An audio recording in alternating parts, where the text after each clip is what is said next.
Hey guys! Here's part 2 of What If Naruto Was a Mokuton User. Hit like and subscribe if you like this one, and also please check the author in the description. Let's start!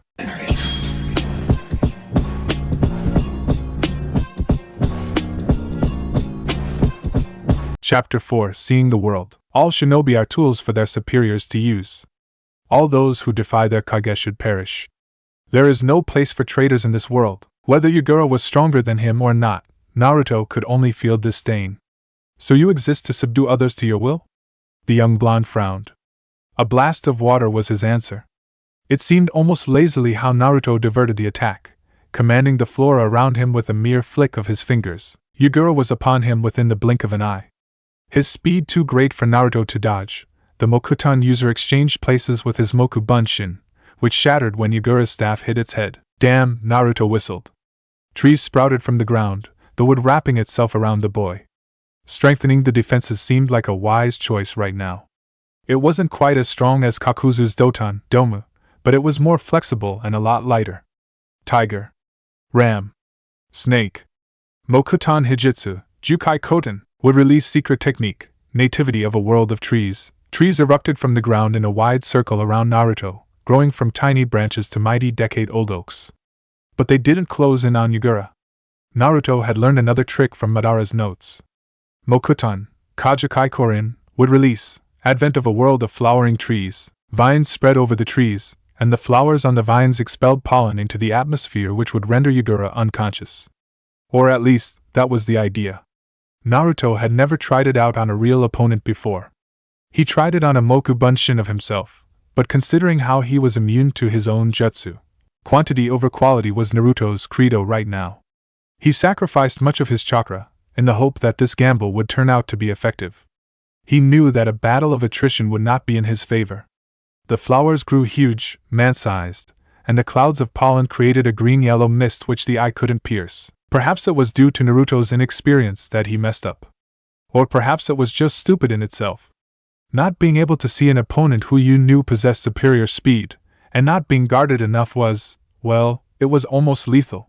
Only the wooden armor allowed him to survive, although it shattered under Yugura's fist. A dense layer of blood-red chakra enveloped the Mizukage, three tails swirling behind him. The sheer chakra which his opponent expelled made Naruto marvel about the fact that he survived the hit. More on instinct than due to conscious thought, Naruto flapped his hands together, chakra flowed through the ground, and the trees responded, protecting their master, softening his landing. Another part of the freshly created forest wrapped itself around Yura, trying to bind him, trying to inhibit him from moving, and, two tails? There were three just, or is this why Zetsu told me my Mokuton was useful? Naruto blinked. Yura, stronger or not, actually struggled to break free from the forest's grasp. The sudden influx of chakra forced Naruto to his knees. Was this Yugura's accursed chakra? The Kage's power being suppressed by the forest, Naruto felt his own power rise at an incredible rate, and his mind went out. His blue eyes stared blankly, and he lost himself into the nature around him, into the vast energy of the world. This went beyond the chakra of Yura and the Sanbai. This was the world. An energy which made every individual, no matter how strong, pale in comparison.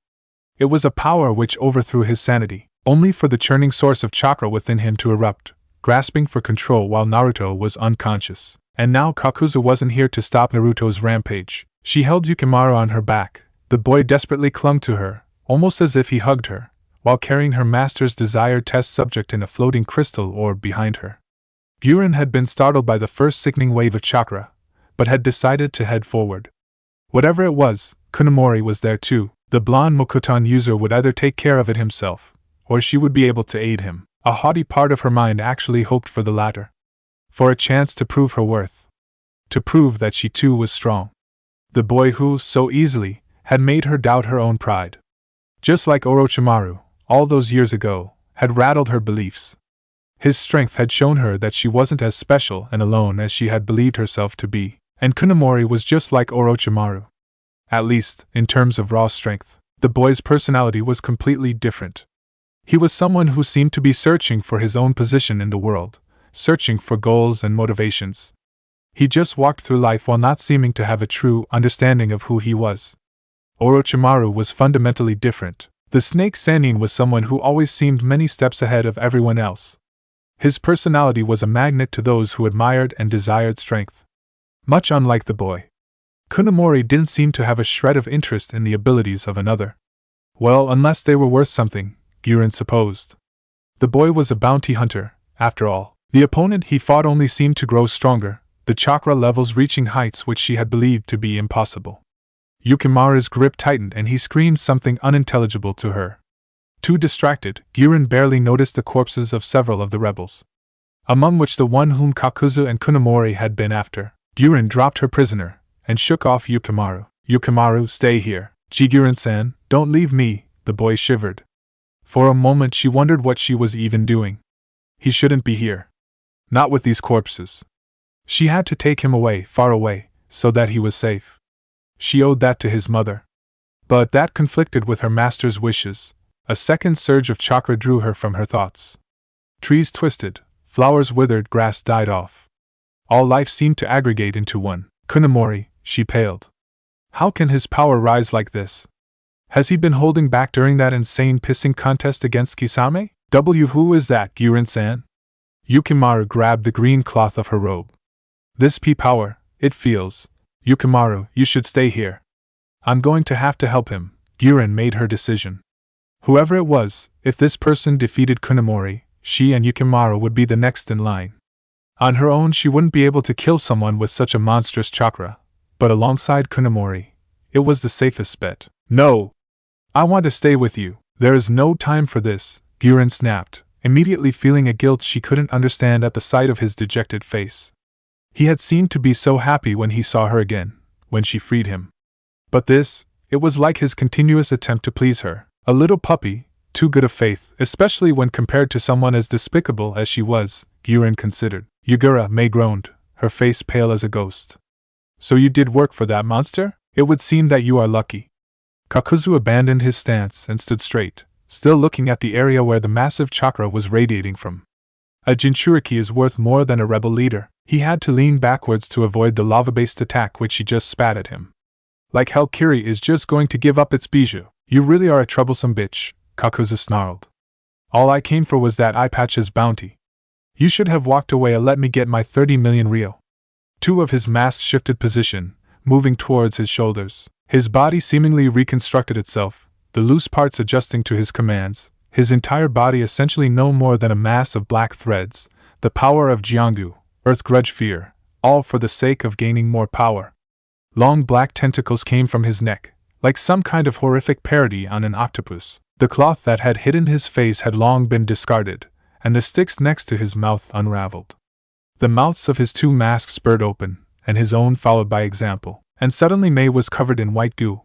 Sticky, like dough, and strangely it grew while May felt her chakra reserves plummet. A strange man, half white, half black, emerged from the ground. His body enveloped in what appeared to be a large Venus flytrap.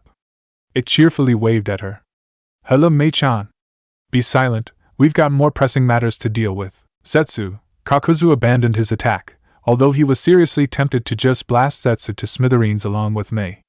Still, Zetsu had proven himself very useful at tracking down bounties, which was pretty much the only reason why Kakuzu decided against it. What are you doing here? Our little boy is battling a Jinchuriki, Kakuzu, White Zetsu nodded vehemently. It seems like he will be going on a rampage again. We can't let him kill the Sanbai. So you need to stop him. Besides, this woman doesn't need to perish. Not today, at least. Zetsu recoiled from the hateful glare Kakuzu sent his way. Without the Mizukage being in his office, this woman isn't worth a single ryo. That's not true. I'd pay good money to eat her. And that's why I call you an idiot. She annoyed me, Kakuzu growled. So she dies. She's more useful as the next Mizukage. She's easily the most powerful among the rebel forces, after all. Yes, and now Mei-chan knows how awesome we are. Yugura was unreliable, dangerous, but the next Mizukage should be more reasonable. Mei-chan knows what we can do, so in return for us removing the Yonde Mizukage, Kirigakyu should close their eyes for our organization. Both parties profit. Unless Mei-chan wants a war she can't win, White Zetsu added with a sing-along tone of voice. What are you? Mei panted. She had been seconds away from death, but Kakuzu suddenly had abandoned his attack. If not for this strange Zetsu, who knows what kind of insane attack he would have launched, especially now that she realized that each mask had wielded a different element. So 2 masks and Kakuzu himself together, 3 elements, and then this white creature popped up. In fact, now that she looked at the white mass surrounding her, she saw 4 white faces, similar to the white half of the plant man in front of her. "We are your children!" The 4 clones sang in their annoyingly high-pitched voices. "Mommy, mommy, feed us with your chakra. We are you kitties, feed us with your large TI. Shut up! Damn it, your clones are just as annoying as you are. Childish idiot." They were just little spores, and Mei-chan's chakra gave them life. That doesn't make her their mother. Reign in your stupid copies. Spoilsport. I should just have killed you all, Kakuzu growled, pinching the bridge of his nose. But he didn't kill them. He turned around and marched off to where Naruto was fighting Yura. Only to start cursing when he felt the boy's chakra surge. Even worse than usual. Damn, Kakuzu acknowledged the boy's growth, realizing that the time would soon come that Naruto would be capable of matching him in power. That would be a battle with a grandeur which Kakuzu hadn't felt in ages. But for that, the boy first had to survive today's battle. Fine, she lives. The Jinchuriki is our first priority anyway. Now get lost and let us do our job, woman. Even if I don't care about Kiri, I know that Kisame would love to visit his old home again. Oh yes. But if Kisame comes to Kiri, so will Haiden. And Haiden doesn't like it when people breathe. That massacre would create a great feast for us, though. But if you get a bounty, Kakuzu will do it himself. So choose wisely, Mei-chan. Bye. The infinite void that was masked from the mortal eye. The true reality that was normally shrouded by perception. This was the world as it truly was, not the world as an individual would perceive it. Unhindered by opinions or interpretations. Unbiased. Without the limitations imposed by the human senses. Not constructed by an individual's perceptions, but therein lay the problem. Roots that went to the center of the earth. Branches spanning across the horizon. Trees higher than the clouds. There was no frame of reference. It was an endless ocean, and he lay adrift. Lost. No sense of top and bottom, left or right, there were no directions. Or there were simply too many for his mind to process. He was at one place, and the other, and yet one more. There came no end to the points from where he perceived the world. Perception, not as a human, not as an individual, but as nature itself, a multitude rather than an individual. His mind was not prepared for such a task. It could not fathom the innumerable amount of information. Defining the indefinable was something one shouldn't even attempt to try. One should accept that it was impossible to define and maintain a sense of self. Unfortunately, his sense of self was too weak to resist the strain, the ocean of energy which the world provided, which circulated, unseen by all. Conception, birth, growth, adolescence, reproduction, maturing, declining, dying, and ultimately decaying. It was a circle. An unending cycle.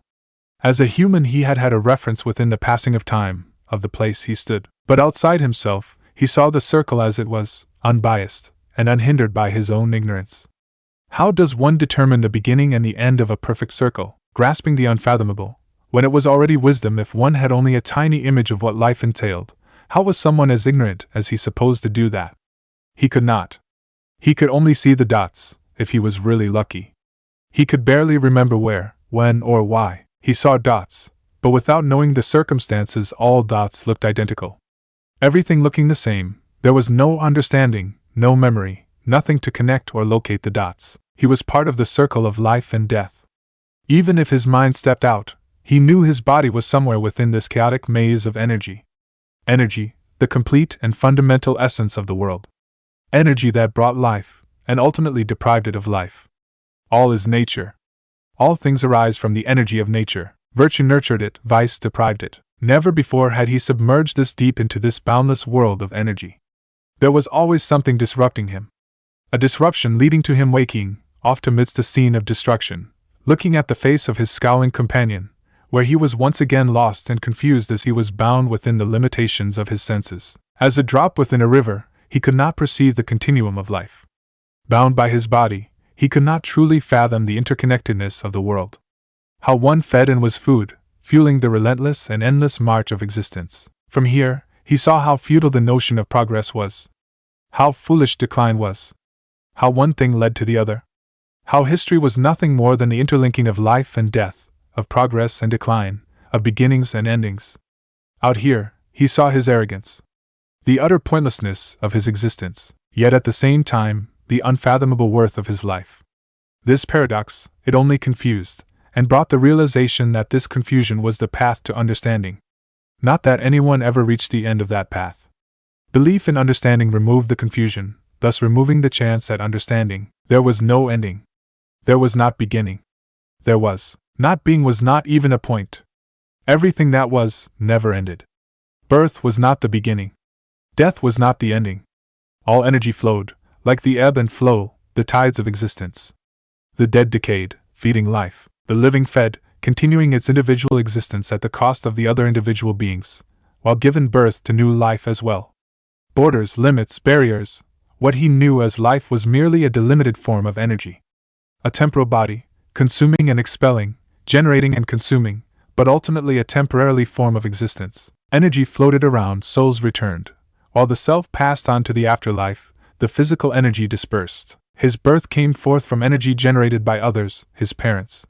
His growth, from the food provided by the world around him, by the people who nurtured him, and later by himself, until his temporal form reached the level at which it was now.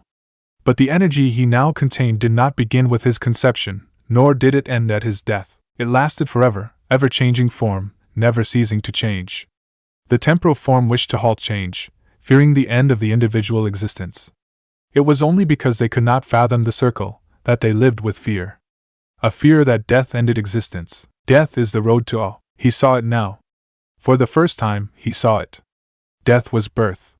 The act of killing was the release of the constrained energy, bringing chance of new birth. Birth, which mankind so cherished. But it was not his purpose.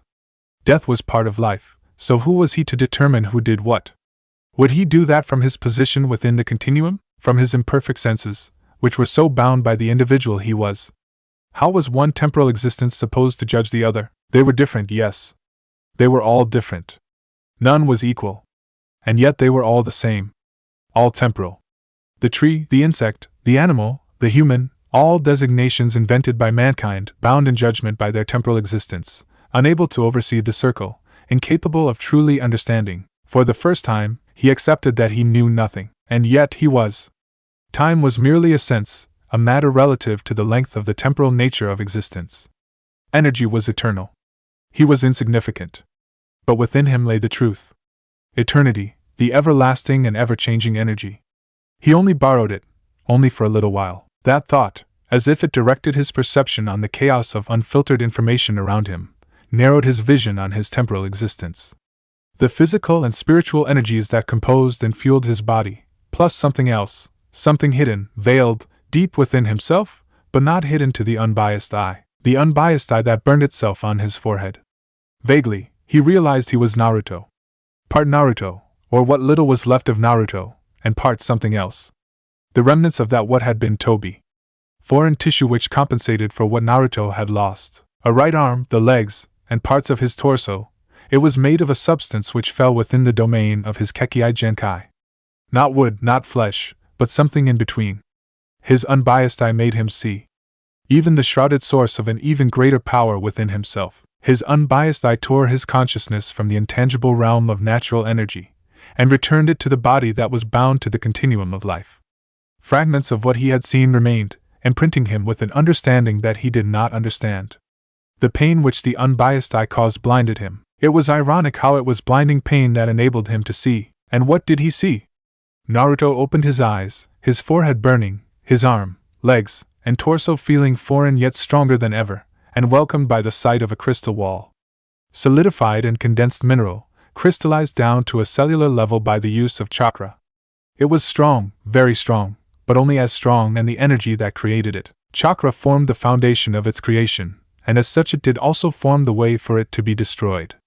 It all seemed so simple now. He lifted his right arm, one finger touching the cold crystal wall, and his Mokuton pierced it. Sounds and smells, a plethora of impressions attacked his senses. It was as if the burning unbiased eye had opened up his world. He knew he was still blinded, ignorant and lost, but he was, for a moment he thought he was beginning to see the path, but he resisted the mere idea. It was an arrogant notion, thinking that his perception was right, and it would only lead to blindness.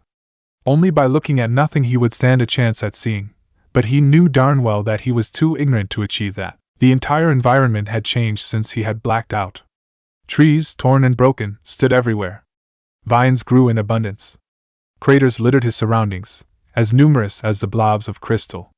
Naruto's eyes fell on a piece of crystal that moved. It was Guran, actually, clad in a thick armor of crystal, although the armor seemed only moderately effective, judging by the numerous wounds she had sustained.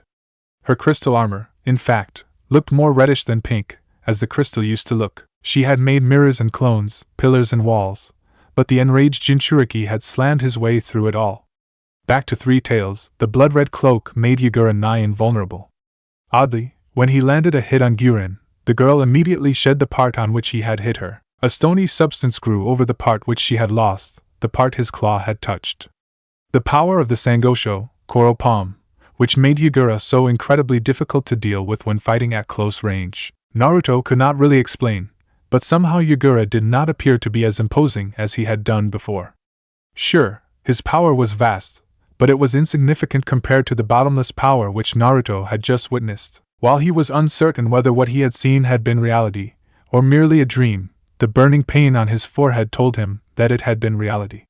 That this, the world he perceived, was imperfect, but somewhere behind was the true world, unbiased and untouched by his morals and prejudices. Was it because he still saw some of that energy?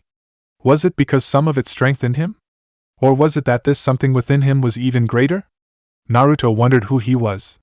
He wondered how many lies Zetsu had fed him. Even the scrolls and books which Zetsu had provided were incomplete, although that could also be credited to Madara's incomplete understanding of his rival's powers.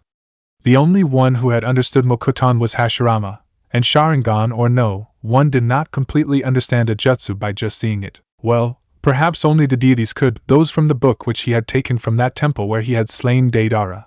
But mortals wouldn't be able to do what deities could. Of course, Madara had unraveled the secrets of wielding chakra to a far greater degree than Naruto had, and he was a true genius, unlike Naruto. Naruto held no illusions about his intellect. A downside of only having knowledge on interacting with the likes of Zetsu: white Zetsu may be stupid, but black Zetsu was deceptively intelligent, or Kakuzu. S-rank shinobi did not attain their skill due to stupidity. Except for Haiden. Haiden was pretty much an exception to every rule in the book. Her reserves were dwindling. He could sense that through the roots in the earth. Guran was struggling for survival. And yet she had erected a barrier around him. Why? The thought confused him. Considering the extent of the destruction his body had lashed out while his mind had gone on its little walkabout. Why had she protected him, or had she sealed him off in order to protect herself? But if he was that dangerous, he would have formed a threat to Yura as well. Why did you protect me, Guran? Naruto stepped forward fast but clumsily, almost having miscalculated the amount of chakra he had put to his feet. Her eyes went wide in shock at his sudden appearance, although he idly wondered why she looked at his forehead like that. The pain did burn there, but he hadn't expected it to be visible. It felt more like something had happened to his tenketsu, not his skin. What? Watch out! Naruto didn't even move, but an intertwined wall of wood blocked Yugura's strike. Why did you protect me? You should have taken our targets and left. I couldn't. It would have been wrong to abandon you. You are part of the same organization as Orochimaru-sama. As his servant, I could not let you perish. It seemed like she was searching for an explanation. Is she lying? But why? Such a lie would not serve any purpose. Naruto frowned, one eyebrow lifted, the other brought down. His blue eyes tried to figure out the mystery. Zetsu and Kakuzu were easy to understand. They were using him. Naruto had no idea what kind of secrets they hid from him, but the part of him being a tool was very clear. But this girl, this Guran, she was a deviation. She was not like any of the people he had hunted. No fear, no desperation, at the realization of his power. I don't understand, he admitted. I wonder why anyone would risk anything to protect another. Then again, the preservation of life seems to be a normal instinct. Perhaps it can extend to the lives of others too? I guess? Guran's eyes were flashing around, looking for the attacking Jinchuriki, too distracted to ponder about Naruto's words. I see. Then strength is not for greed, nor for the subduing of others, but for protection? It feels oddly familiar. It feels right. Yes, I suppose that is what I have to do. Shouldn't you focus on? Yugura has jumped back, nearly 60 feet there. He pointed in the direction hidden by his wooden wall. He is amassing more chakra. I wonder why. Idiot, kill him, don't just stand there. Zetsu wants him alive, Naruto chuckled, unbothered by his opponent. But I do have to beat him. He strode forward, the wooden wall reconstructing itself. Mokuton was an expression of life. It did not begin or end, only changed form. What limitations the limitless had were simply those imposed by the mind of the observer, and he had still so many limitations. I wish I know which limitations I had. Makes it easier to deal with them. Then again, not knowing seems to be fundamental. Why else would life hold any value? Trees merged, thickened, condensed, and plunged into the soil underneath his feet. Chakra, more than he had ever wielded before, flowed into the earth. Preparing to attack. Preparing to counter an attack. Preparing a prison as strong as Naruto could muster. But Yugura was still stronger, Naruto knew. This strange synchronization had granted Naruto great power, enough to almost make him overconfident, but he had yet to understand how to properly use it. The sobering reality was that Yugura summoned power from the Sanbai, and he had a firm understanding of that chakra. I hope that greedy old bastard is done soon. I'm going to need help at this rate. This mission seems to be a failure, a rotund teenage complained. Somehow, from somewhere, he pulled out a bag of consommé chips, his favorite, and started chewing. The youth, clad in a red suit, wore a gray-plated armor on his torso, arms, and upper legs, upon which stood the kanji for food. While Akimichi Choji occasionally complained about missions, he rarely got the chance to do so. His teammates, Naro Shikamaru and Yamanaka Ino, usually took the initiative in that contrast. Those two, however, were uncharacteristically silent. Seems like it wasn't, Asuma chuckled softly. Come on, teamwork! Share what you've learned today. They had investigated a village in the north of Hainokuni, close to the borders. It had recently been under the attack from a band of bandits. Not unusual, was it not, for two bounty hunters taking care of the bandits? The group had been led by a missing nin from Kumo, but apparently the man had died easily. Too easy, if Asuma could make any estimation of the man's skills based on the information from the bingo book. However, what had drawn the attention from Tsunade, who had sent out Team 10, was that the village had been rebuilt in the course of a day. Someone created those new buildings, Shikamaru sighed. It is the Mokuton Kekkei Genkai. Is there no other explanation? Asuma tested. The houses were made out of one sort of wood, in its entirety. It is impossible to find a wooden building that big that consists of the wood of only one tree. There aren't trees big enough here. And to import wood from a tree that size is something way beyond the funds that village has, and unlikely as it is for one house. What are the odds for 22? You could also have pointed out that there were minor traces of residual chakra in the wood, Asuma provided. I couldn't take a good sample, though.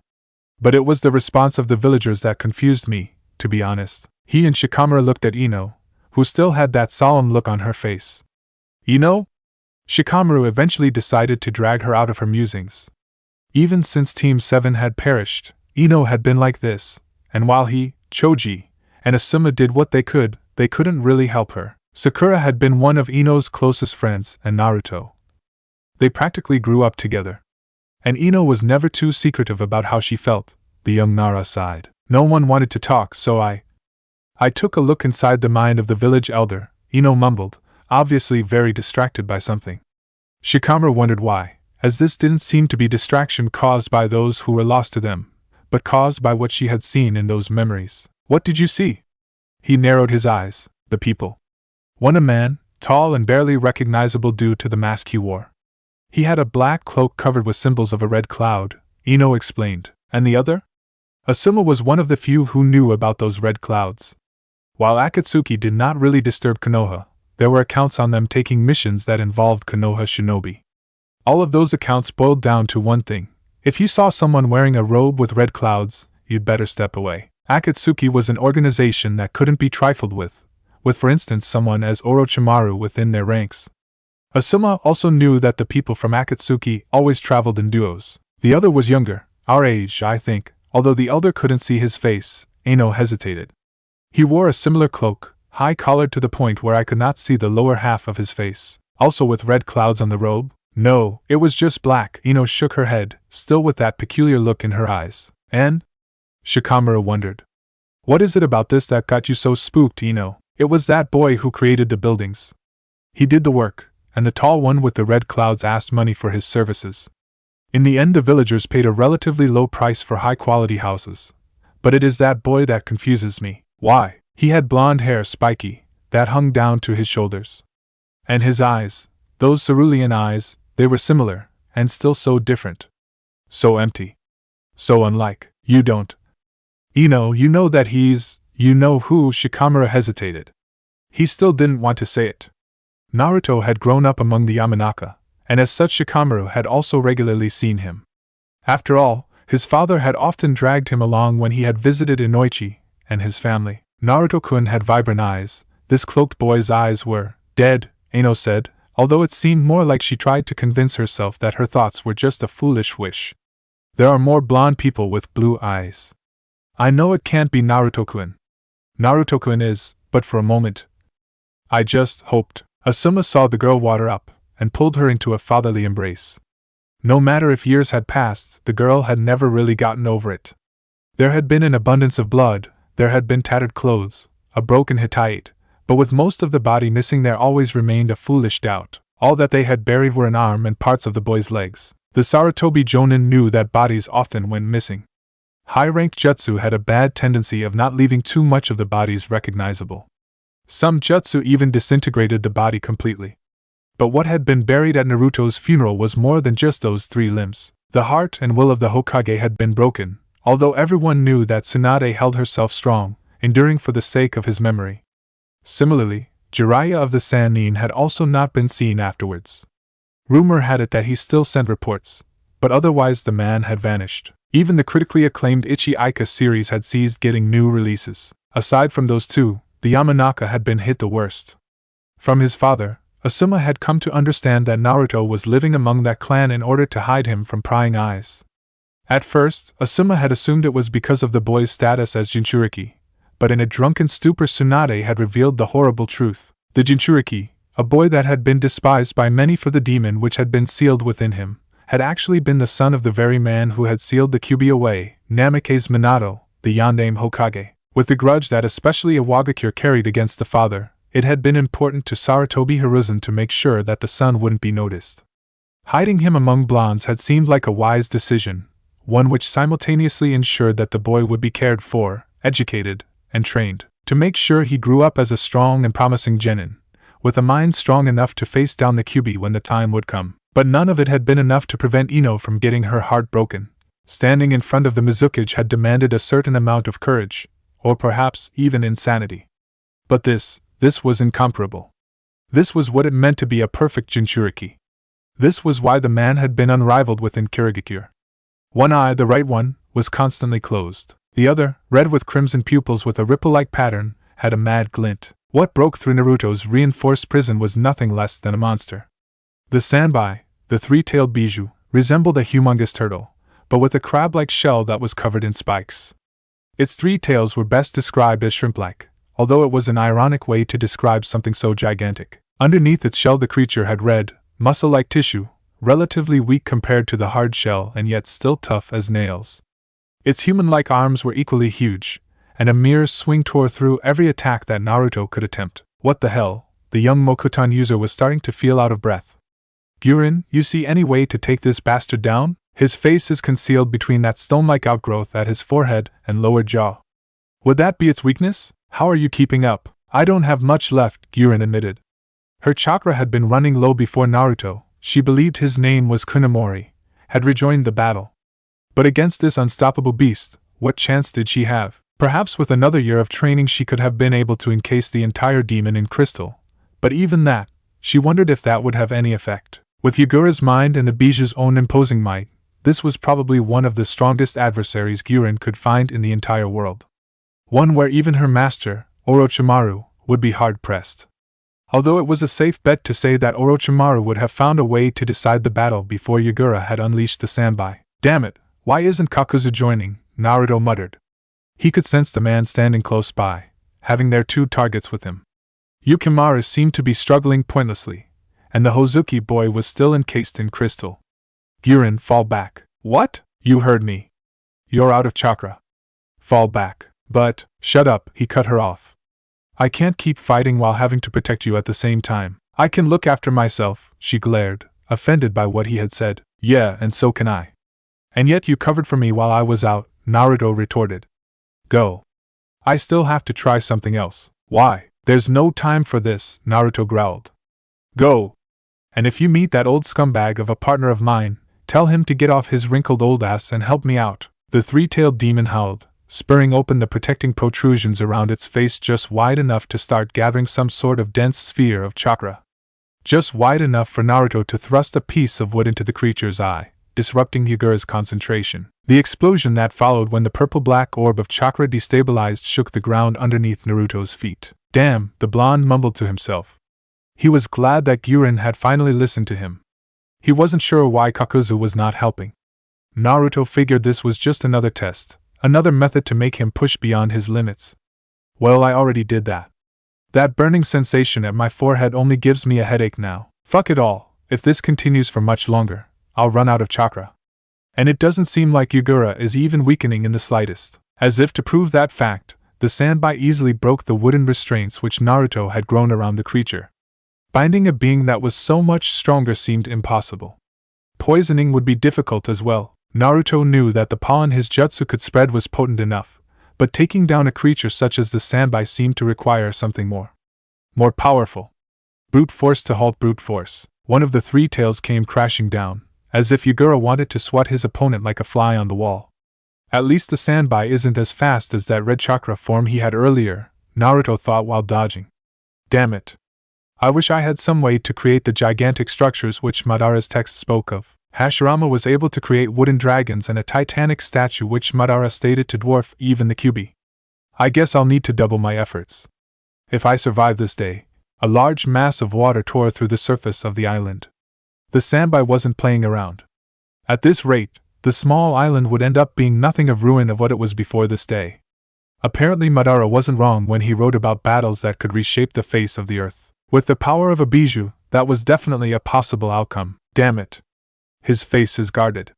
His entire body clad in armor. What? Oh, wait, below. Naruto realized. Do or die. I hope I'm right, girl, Kakuzu grunted as a greeting. He was still severely annoyed that he hadn't killed Terumi Mei. But Zetsu's plan seemed right. Mei was the strongest, a fact which she had proven by putting up a fight which had cost Kakuzu a heart. If she became Mizukage, she'd know what kind of threat Akatsuki was, a threat that Kirigakure would not be able to face. Besides, vexing as it was, Zetsu was right about the fact that killing Mei served no point other than personal satisfaction. She wasn't worth a single ryo. It was Yugura who issued the bounty, and with him gone the current government of Kiri was essentially doomed. He needs help, Guran urged, mostly ignoring Yukimaru, who jumped at her with a teary-faced embrace. Absent-mindedly she patted the boy on his head. Kunomori-san won't be able to last much longer if this keeps up, she explained. Naruto had not really made a secret of how he needed Kakuzu to help him out. He's cutting himself short. What? Can't you see what he is fighting against? Yugura only has 3 tails. The brat should still have the upper hand, Kakuzu grunted. Not that Guran knew that Naruto had the Kyuubi sealed within him. Not even Naruto knew. While neither Kakuzu nor Zetsu knew this, it had been during Naruto's merger with Tobi that the Kyuubi had somehow made sure to bar the doors to his power. Perhaps it had sensed that Naruto would get the Mokuton Kekkai Genkai. Perhaps it realized who and what Zetsu was, and where he and Tobi originated from. If anyone would be able to recognize the tissue of the Gedomazo, it would be one the 9 Bijou. As if on his cue, the sandbai was lifted from the ground. Roots combined and formed a sharply pointed tree, one which was thicker than any other than Guran had seen. Good, it seems like he is starting to approach Hashirama's level of skill, Kakuzu muttered. But it still isn't enough to kill me, brat. Panting and sweating, Naruto saw how the sandbai was toppled over. Its belly was now sporting a deep wound, blood flowing out like and drenching the ground. The creature howled in agony and rage. Especially rage. I think I just pissed it off. Naruto felt a large drop of sweat run down the back of his head. The ripple-patterned left eye of the demon now glared at the tiny human. Hi. Naruto tried awkwardly. A gust of water threw him back, making him skipping over the ground. Skidding against one of his trees, Naruto came to a stop. His entire body hurt. Several gashes decorated his body, and his chakra reserves had taken quite a hit. You're still weak, brat. So you finally decided to stop lazing about, Kakuzu? The whiter half of Zetsu has a bad influence on you, Kakuzu grunted, not really appreciating how the boy talked to him. And you're the one of the ground. Not me, always wanting to be the one who's right, Naruto sighed. Fine. How are we going to bring this bastard down? Naruto had only rarely seen what Kakuzu looked like without his Akatsuki robe. The stitched-together body, the threads, the masks, it was rather inhuman, but Naruto knew that it made Kakuzu powerful. While you were failing to turn this overgrown sea turtle into soup, I was amassing chakra, was all that the older man said. The two masks on his shoulders opened their mouths, as did Kakuzu himself. A devastating attack, combining wind, fire, and lightning, hit Yura. The sheer force of the explosion brought the already weakened Naruto down to his knees. Damn it, a little warning would have been nice. Stop your whining. Naruto just glared back, but decided to do what Kakuzu had done before. Gathering chakra. First, he needed to mend the damaged parts of his body. He had already closed the slash at his flesh and blood arm, but the remainder of his body also needed attention. True to his word, Kakuzu had indeed gathered a lot of chakra. Two similar combination attacks followed after the first. With the wound which Naruto had caused already limiting Yugura's mobility, his three-tailed form took some significant blows. Not that Kakuzu managed to pierce the thick shell that protected the beast, but it did begin to cost the Mizukage a lot of chakra. Maintaining this perfect form was already taxing, but enduring such attacks only reduced his reserves further. Meanwhile, Naruto tried to reach out the world around him, but failed. Instead of gaining more chakra, the burning sensation from his forehead vanished. This unbiased eye, which he had somehow found in the depths of natural energy surrounding him, was gone. It only left him weaker, feeling utterly exhausted. The battle between Kakuzu and the sandbai slowly moved away from his position, when Naruto suddenly heard someone next to him. To his surprise, Guran had come down to meet him, a worried frown running over her face. The little boy, Yukimaru, jumped from her back, although still clinging to her arm. Are you injured? Just tired. Naruto wondered why she even approached him. They weren't even truly allies last he checked. She was a servant of Orochimaru, who in turn served the same organization as Naruto did. Although little was left of his cloak to show his affiliation with Akatsuki, right now. Guran, you should get out of here. Orochimaru wants that brat and the Hozuki, to use them in his fucked-up experiments. It is your duty to ensure that they get back to Otogakure. Guran gulped at the way he described her master's intentions, but couldn't refute them. She had seen too many creations. Too many experiments with the cursed seals. She knew that whatever happened to the Hozuki would be nasty. She couldn't really care about that. She did realize she cared about Yukimaru's fate, however. The sight of the dying woman was still imprinted in her memories. The woman who had saved her life, the woman she had killed. Yukimaru's mother. Her first real kill. Perhaps it had been this weakness that made Orochimaru decide to pick another vessel instead of her. But it was also a trait that confused Naruto. Why would anyone care about another? In the 2 years since he had woken up, the only years which he could recollect, Naruto had never really taken an interest in people who cared about others, who'd go out of their way to protect him. It was something foreign to him. An oddly happy emotion. This was what he thought as he felt the Bijudama approach. Intertwined trees formed a wall, and multiple walls created a true defense, as solid as Naruto could make it in his worn-out condition. Run! Guran did not run. She stepped in front of Naruto. Her arms stretched out after going through a flurry of 9-hand seals. Shoten, Suishohiki Hachi no Jin, Crystal Release, Jade Crystal Wall 8th Formation. The closest wall of wood was reinforced by her crystal release, hardening it to a level where Yugura's Bijudama was blocked. Blocked, but not deflected. The mass of chakra that was fired at them exploded, engulfing the area.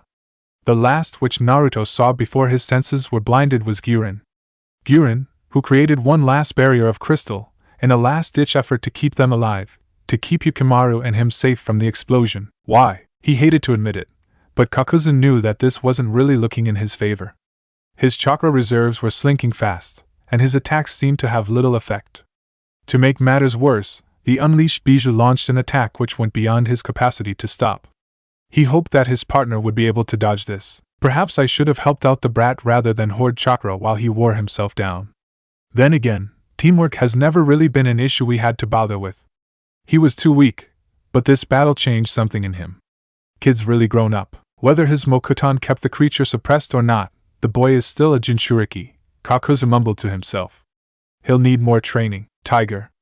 Ram. Rat. Kakuzu slammed his hands to the ground. Doton, Sando no Jutsu. Earth release, sandwich technique. Two enormous rock formations rose from the ground on either side of the sandby. With a thunderous force, the two boulders crashed into the beast. With the power that Kakuzu wielded, the rock formations were great enough to even dwarf a monster like the sandby. Even if the creature had more chakra, these boulders were superior in weight. Kakuzu wasn't convinced that he could kill Yura, but wearing Yura down should be something this jutsu could achieve. From the previous Jinchuriki which Kakuzu had fought, among which two of the former Jinchuriki of the Nanabai, he knew that a Jinchuriki could only maintain their transformations for a limited amount of time. Those were mostly weaklings. Genin or Chunin. Perhaps lower-ranked Jonin at best. Yura is on a wholly different level. Coughing from all the dust which had been kicked up, Naruto regained his senses. He couldn't feel his left leg from the knee down, and when he looked wide he noticed how a large shard of crystal had pierced the limb. The wooden walls had failed. The crystal wall had failed, but the barriers had done enough to ensure that Guran's last line of defense had worked. Heaving and panting, the blue-haired girl sat on her hands and knees, too exhausted to notice that Naruto had woken up. The stench of smoke reached Naruto's nose. Small wonder. With all the wood and trees that had caught fire due to the explosion, smoke was to be expected. Struggling to get up, Naruto vaguely noted that the Hozuki boy had survived the ordeal as well, even though his prison had shattered. Surgetsu was an unconscious puddle, so there was no risk of escaping. There are different priorities right now. Naruto ignored the bounty. Kakuzu would be pissed at him for not caring about the money, but that was a risk Naruto was willing to take. Oi, Guran, she ignored him. Still on her hands and knees, Naruto wondered why she didn't respond. He felt her chakra, even though her reserves had dwindled down to next to nothing, so she was alive. Hello? So you did manage to survive. Told you he would. Zetsu, a leg please, Naruto grumbled. Living close to Kakuzu brought a recurring process of losing limbs. His own arm was strong, or perhaps it was because Kakuzu did not target it, but the three limbs which had been replaced by Tobi were quite fragile in comparison. Fortunately, Zetsu could replace the lost tissue, being made out of the same goo as Tobi. It always took some time before it got adjusted to his chakra, but it definitely was a better option than continuing without a leg. Seems like even Kakuzu is pressured. Good thing that Mei-chan decided to cut her losses and retreat. She would not have aided Yura, idiot. But she didn't want Kiri to lose the Samb either. For once the whiter half managed to silence the blacker half. Whatever. The main point is that you should get out there and back up Kakuzu. If he died it would be bad. Kakuzu is useful to Akatsuki. Whatever, Naruto grunted while he carefully tried out his new leg. The adjustment went remarkably fast.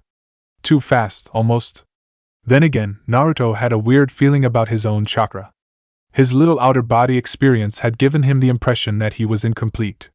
Perhaps that is why my power is lagging behind that of Hashirama? When you're done sobbing, could we have that? We're quite hungry from all the traveling today. For the first time Guran reacted. And Naruto realized why she had been so silent. She had the boy in her arms. His torso littered with crystal shards, blood running down from his mount and his nose. His eyes were closed, and Yukimaru had an oddly peaceful smile on his face. You leave him alone! She snapped with such ferocity that Zetsu backed off. There are a few corpses in that direction, Naruto pointed. This one is off limits. Unless you want to be turned into crystal, of course. As is the one with the eye patch, we need his bounty, HMPF. Young flesh is more tender. Less muscles and more healthful fats. Just do it, Naruto grunted. Zetsu shrugged, both the black and the white shoulder perfectly synchronized, and sank into the ground. Guran, he's dead. Yukimaru, he shielded me when. It was an oddly foreign emotion which Naruto felt. Seeing the girl sob. Seeing the motionless body of the boy. The child had sacrificed himself for the sake of the girl he liked. Why? So many people were clinging on to their own lives, while others threw away their own for the sake of others. His connection opened him to the world, to the lives and deaths of all life around him. Why were humans so different in the complexity of their emotions? Animals could lay down their lives for the sake of their offspring or their partners, but not for. Something big happened by the sounds of it. As if a mountain collapsed, the sound drew him away from his thoughts. Stay here, Naruto grunted. He strode past her. Why did the boy die with a smile? Was Guran that precious to the boy? He wanted to understand it. He wanted to know why people valued life so much, and the lives of others. Kakuzu and Zetsu had taught him the value of death, but what Guran and Yukimaru showed Naruto was something different. It felt similar to the Yamanaka woman, who had offered her body, so desperate that she tried to buy her survival through the act of sex. These emotions they displayed were abnormal. To him, at least. Naruto had been shown many things, but a tree could not explain him how humans functioned. Why they did what they did. The animalistic survival and parenting instincts was one thing, but friendship? What is the value of life? Kakuzu held the creature at its place with the two gigantic boulders when Naruto's trees erupted from the ground, entangling the bijou. Higher and higher, tighter and tighter the trees strangled Yura. Naruto was practically running on fumes, giving him a moment of inspiration. He might not have chakra, but if he could someone gain strength form the energy outside his body, why not siphon Yugura's? Thorns as thick as a human's arm grew from the trees that bound the sandbai, piercing the relatively soft red flesh which wasn't shielded by its shell. For Yukimaru, for Guran, Naruto felt determined to make this work. Yura had to fall, or the sacrifices which they had made would be utterly pointless. Kakuzu allowed himself a smile when he saw how Naruto began to suppress the Mizuki's power. It started slowly, but minute after minute it became more obvious that the sandbai was shrinking. Until, with a billowing cloud of smoke, the sandbai vanished. Good work, brat. The investment actually paid off, Kakuzu chuckled darkly. The compliment didn't really seem to reach the blue-eyed boy, though. His eyes held a glimmer of emotion which Kakuzu hadn't seen before. Well, not since the first time they had fought, at least. That time, when the brat was merely a genin of Konohagakure, he had desperately tried to protect his teammates, especially the girl with the pink hair. That boy had failed his mission, being too weak, too naive. But right now, this Naruto was beginning to become a man who might eventually upset the balance of the world. Kakuzu loved those kinds of people. Any shift in power was always accompanied by a fresh wave of bounties, as those who lost power often ended up becoming Kakuzu's prey. If he kept growing at this rate, Naruto might actually become the strongest shinobi the world had seen since Hashirama. Perhaps even better, if Kakuzu took the Kyuubi into account. A worthy adversary. Exhausted, Naruto collapsed. The only things which were left to remember the outburst of power were the monumental trees that still stood strong. The might of the Mokuton was vast. Even if this boy was yet unworthy of even standing in the shadow of a man like Hashirama, time would eventually change that. Yes, those would definitely be interesting times. The war which Akatsuki promised would change the shape of all the nations. Just like how Hashirama ended the Warring States era, this boy, in a few more years of training, would be capable of initiating the end of the era of the hidden villages. How the mighty have fallen, Kakuzu sneered when he finally reached the paralyzed form of the Mizuki. You, filthy rebel scum, the boy beat you, Kakuzu chuckled. His Mokuton certainly is a useful gift, don't you agree? No, other my boy, he must mean the other child. The dead one? Yes. He looked tasty. Too bad we couldn't eat him. That woman would have been annoying if she fought us. And the child didn't have much flesh on his bones anyway. Dead? Yugura's pink eyes went wide, and then went blank. I see, my legacy, my death is, just, end of the bloodline. HM? Kakuzu wondered what now unconscious tiny Mizuki had said, when Zetsu realized the truth. Oh, so that is it. Seems likely. That explains the boy's chakra. It was akin to that of the sandbai for a reason. Black Zetsu grimaced slightly. Too bad he had died. The secrets that we could have unraveled from the offspring of a Jinchuriki. So the brat was his bastard, Kakuzu smirked. It makes sense. That was why the snake wanted him back after Kiri stole the boy. Research, my ass, the boy was bait. What a coward. Isn't it smart to dispose of a stronger opponent that way? Only a fool places his trust in someone like him. Kakuzu glared at Zetsu. Now, what is the plan? Where does Pain want this guy? Bring him to the nearest base. That's going to be quite a long walk. He'd wake up. We'll visit Orochimaru and Sasori. They were working on a poison that should keep a Jinchuriki subdued. Yura has always been considered to be a troublesome one to catch. This was an unexpected stroke of luck. We'll go to a nearby base of Oto first, Kakuzu decided. That snake owes me my money for the Hozuki. Besides, traveling too close to Konoha isn't exactly what I want right now. Your money? The money you gather is for the sake of Akatsuki. And Naruto-kun helped too. Actually, it was the girl who caught the Hozuki, nitwit. Meanie. Moron. Stinky. Shut your damn mouth, you annoying vegetable, Kakuzu ignored the protests of both Zetsu, grabbed both unconscious Jinchuriki, and threw them on one shoulder each. When you visit Orochimaru and Sasori, get some military rations pills as well. The sooner the brat is back on his feet, the better. Actually, make sure taste one those pills yourself first. I don't want to end up getting poisoned by those two madmen. If this brat dies now, it would be a huge waste of all my time and effort. Chapter 5, An Impediment. Contrary to the difficulty of catching them, sealing the bijou was merely a long and tedious task. Filtering the chakra from the sandbai out of Yugura's body required the usage of various seals, which had to be empowered during the entire process of the extraction. Using a large, but very well hidden, cave, all members of Akatsuki had gathered around an ominous and gigantic statue. It was a hideout much like many of the others which Naruto had seen during his travels with Kakuzu. But this statue was something he had never seen before. The Geto Mazo, the demonic statue of the outer path, was the vessel in which all the bijou would be sealed. From what Naruto gathered, Akatsuki would use this unnerving thing as a means to wage a war unlike any before. It would be the ultimate weapon. If people feared a single bijou, then the combined might of all 9 was simply unfathomable. Especially after facing Yugura, who only held the sandbai within him. The bits of information which Naruto had picked up seemed to indicate that the bijou only got stronger relative to the number of tails they had. If the 3 tails posed such a threat, what impossible power would the 9 tails possess? 9 members of Akatsuki had gathered for the occasion. The first Jinchuriki that they had caught. A fact that made Kisame complain that it was unfair that Kakuzu and Kunemori had gotten an unfair advantage. But as Zetsu's information had pointed out, their leader had explained that the capture of Yugura was a welcome chance. If the Mizukage had fallen during the rebellion, a civil war he was already losing, there would be an undetermined amount of time that they had to wait until the sandbai reformed. So in spite of being ahead of schedule, Pain had agreed with the judgment of Zetsu and Kakuzu, and prior the sealing ritual he had even commended Naruto for his contribution to their cause. Well, Kunemori. He did not know Naruto's real name, after all. After that discussion they had spent 3 days, 3 boring and long days, at sealing of the sandbai.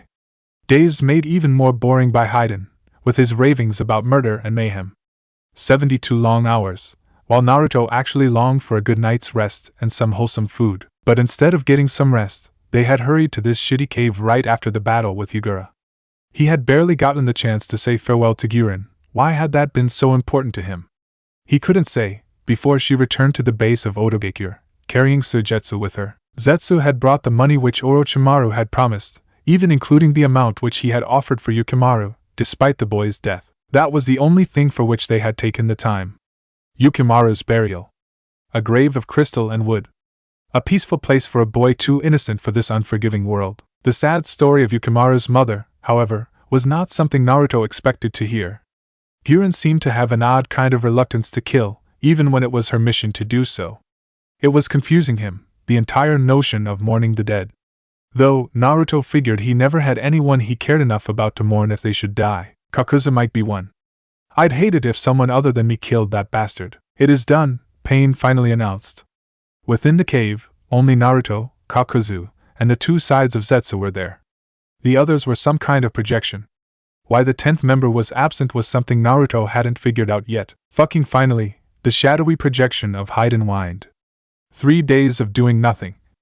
I want to kill something. As if you didn't tell us that already, Naruto grumbled. Hey brat, if you got strong enough to catch Yugura you should be strong enough for a duel, don't you think? Kisame, eager as always, challenged Naruto. I promise it won't be a total fuck-up of a match like you always have with that idiot tag-along of mine. Hey, I'd rather get some sleep and food. Naruto didn't bother to hide his foul mood.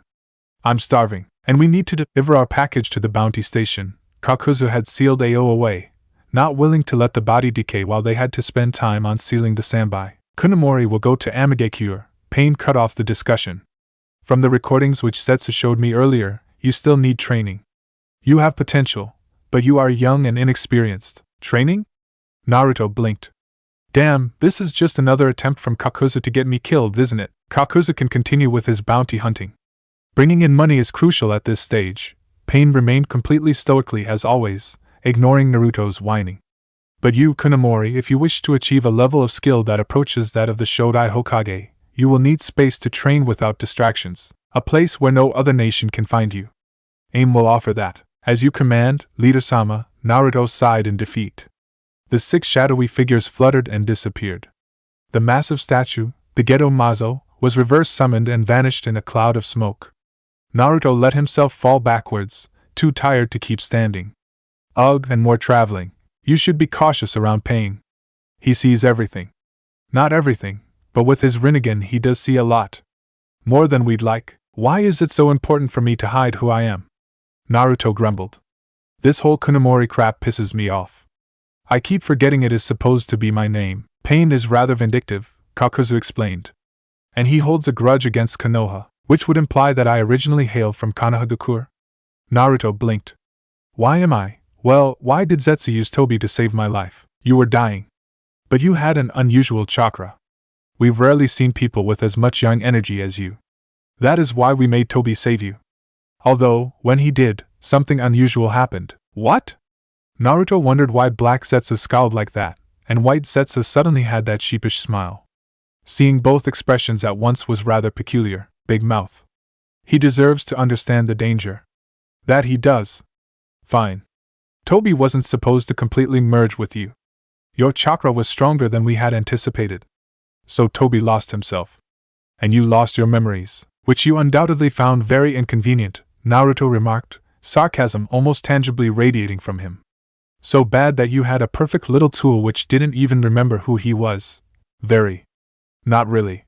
Controlling Tobi would have been easier. Oh yes, that's true. At least you don't lie about it, Naruto laughed mirthlessly. So why tell me? Because the ability you gained through Tobi, your Mokuton, is valuable. And we don't want Pain to kill you. It would mean the destruction of the entire investment we made. Seems like even our great leader isn't aware of what his minions do, and you being his spy probably also implies that you control the information he gets, Naruto noted. Smart. I knew you were manipulative, but never expected it to be this bad. We do what we need to do. Pain is difficult. He has a strong will, making it hard to convince him. The old guy didn't have any alternatives at the time, though. Pain killed Aim's previous leader, Hanzo, not too long ago. He also murdered the man's parents, wife, and children. Plus all of his friends. Like said, he really knows how to hold a grudge. And he likes Konoha just as much as he liked Hanzo. So you'd better watch your step, whatever. I'm not eager to die, Naruto yawned and got up. Let's go, Kakuzu. I'll put up a house outside. Growing it in this place doesn't really feel right. Too much tainted chakra. That statue wasn't natural. Fine, Kakuzu wouldn't admit it, but he could use some rest as well. Zetsu waved goodbye, the whiter half, at least, and sank into the ground. Naruto swaggered out of the cave, following Kakuzu, who had the same pace as always. Judging by how exhausted he felt, Naruto figured he would be able to get a proper rest for the first time in weeks. I wonder what Yagura's body will fetch, Kakuzu mumbled to himself, causing Naruto to chuckle. Well, with you gone for a time, I have to get some extra Rio. Yeah, sucks to be you. You won't even have someone to do all the work for you now. Imagine how your monthly revenue will drop without the bounties I caught for you. I trained you in return for the bounties you brought in. You mean you tried to kill me? Naruto retorted. He put his hands on the ground after having gone through a sequence of hand seals. Being far enough from the cave, Naruto created a two-room building, with little more than the beds they needed to sleep on. Naruto couldn't be bothered with other details, except that I didn't kill you. Kakuzu seemed somewhat amused by the irony of Naruto's line of reasoning. Unlike everyone else I've worked with up till now. Why, you're interesting, brat. It has been a long while since anyone like you existed. Even that little girlfriend of yours noticed. Guran isn't the blonde was cut off by the sound of Kakuzu closing the door of his bedroom. He thinks I'm interesting? Is he actually pulling a joke? Perhaps Yagura hit him harder than I expected. Oh well, I'm going to crash. Who cares what he thinks about Guran? As long as Kakuzu doesn't kill her, it'll be. Wait, why am I suddenly thinking that her survival is important? She had knocked first, but when there came no answer she carefully opened the door. Tsunade-sama? Shizen, the senju acknowledged that she heard her assistant. The older woman sat in the window opening, staring out into the village.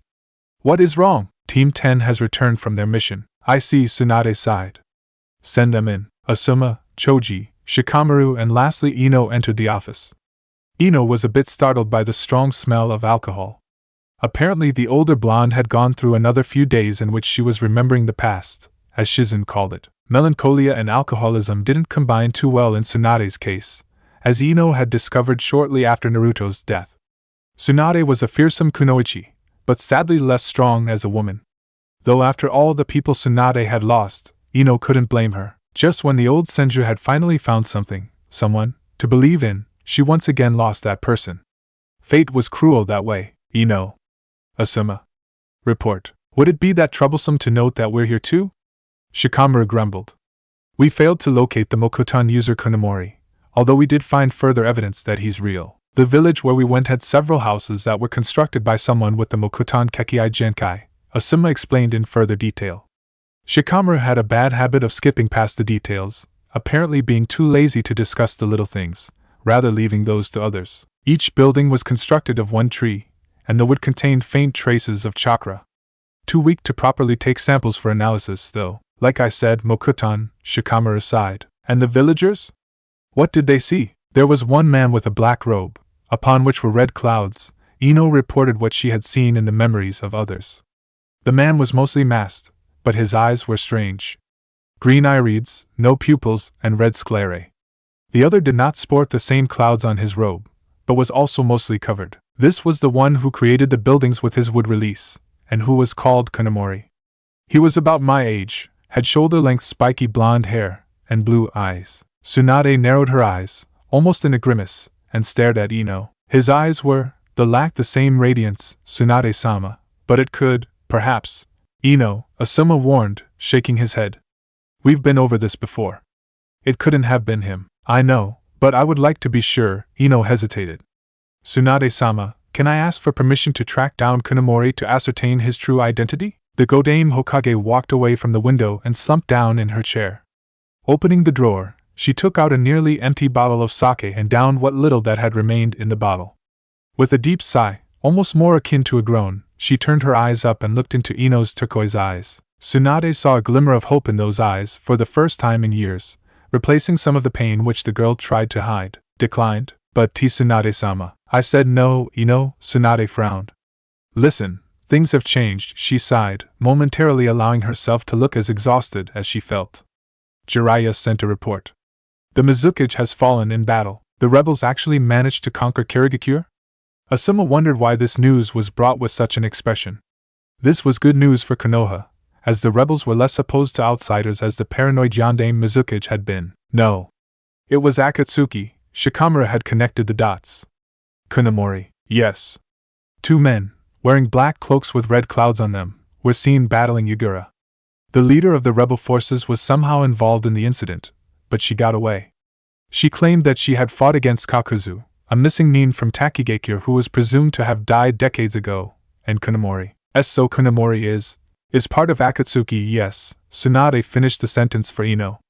Jiraiya seems to think that Akatsuki is targeting the Jinchuriki for some reason, so if that blonde boy was truly Naruto, he would never have entered an organization which wants him dead. It leaves no other option than Kunomori simply being someone who looks somewhat similar. Shikamaru only saw this as further evidence to a claim he had already made when Ino first spoke of the blonde member of Akatsuki.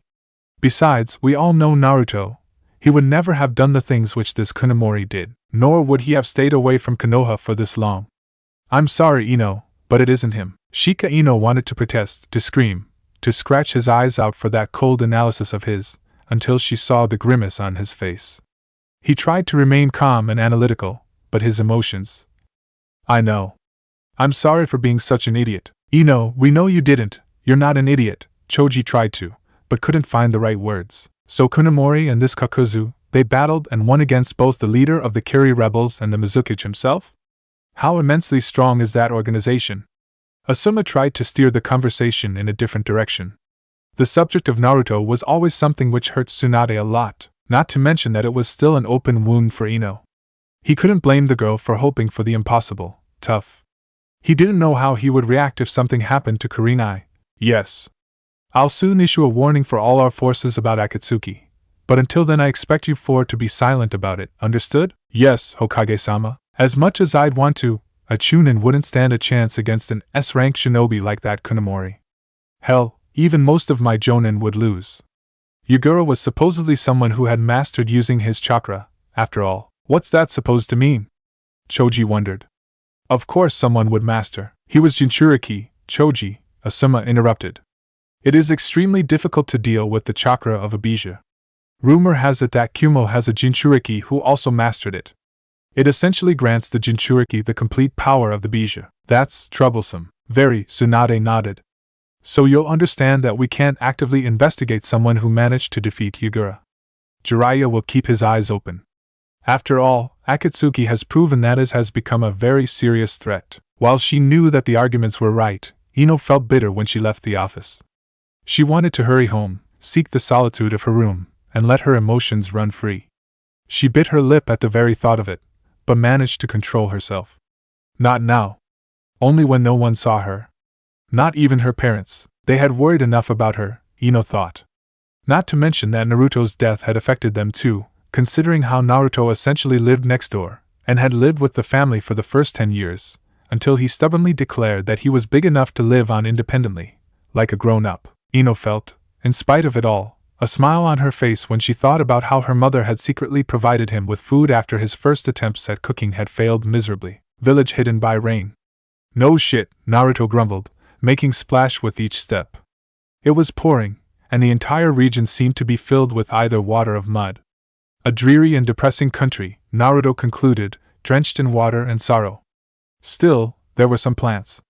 Not much, but in his current state he felt it all. Ever since the battle against Yugura he had noticed how much sharper his senses had become when it came to the flora around him. I'd rather figure out why and how I got that extra chakra though.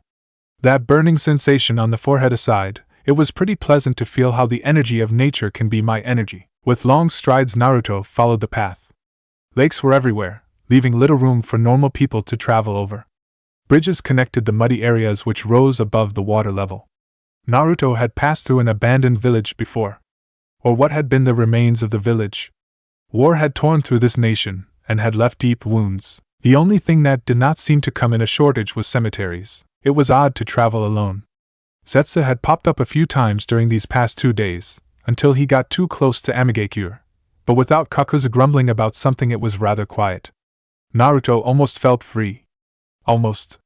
It annoyed him that he had been left with no choice but to enter another dangerous area. Pain, the leader of Akatsuki, also governed Amigakure. And if what Zetsu said was true, or even partially true, then Naruto had to watch his steps. Whatever Konoha had done to the man, Pain was said to hold a serious grudge against the village and its population. Even though Naruto didn't even remember living in Konoha, perhaps I should have just turned against Zetsu, and gone to Konoha instead? Not that it would really solve anything. I can barely hope to defeat people like Kakuzu, and Kisame is probably an even more annoying opponent. Not to mention the guy who keeps all those monsters on a leash. Defecting from Akatsuki would be a stupid decision. It would only put Konoha in danger. Besides, whether I go there or not, I can't even remember living there, so what does it matter to me? Hell, for all I know Konoha might just as well treat me like a traitor. A nagging voice in the back of his head wondered whether he had bonds during his old life, like Guran and Yukimaru had. Somehow he envied the girl, because he lacked those bonds. On the other hand, it worried him when he saw how much pain losing those precious people could cause. Yukimaru's death had left the girl devastated. She had gone back to serve Orochimaru, but seemed to lack the same devotion which Naruto had seen when they had first met.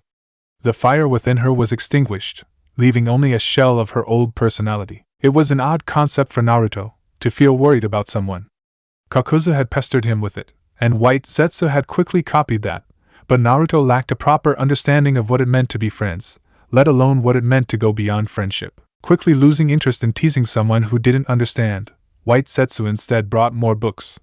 Romance seemed pleasant enough in those books, proving that White Zetsu for once was actually helpful rather than annoying, but it seemed to Naruto like he was completely different from the people who were in those books, especially those Ika books. Zetsu said that those were the most interesting, but Naruto felt more confused by them than anything else. He couldn't imagine himself to be close enough to anyone to do those sorts of things. Then again, he lacked anyone who he would call a friend.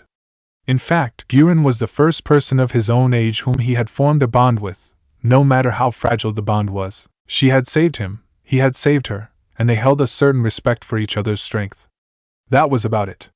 But sad as it was, that was the closest thing he had to a friend. She at least didn't see him as a tool, like Zetsu and Kakuzu did. But unlike the stories from the books, Naruto knew nothing about Guran, nor could he say he felt any of the arousal which those books described.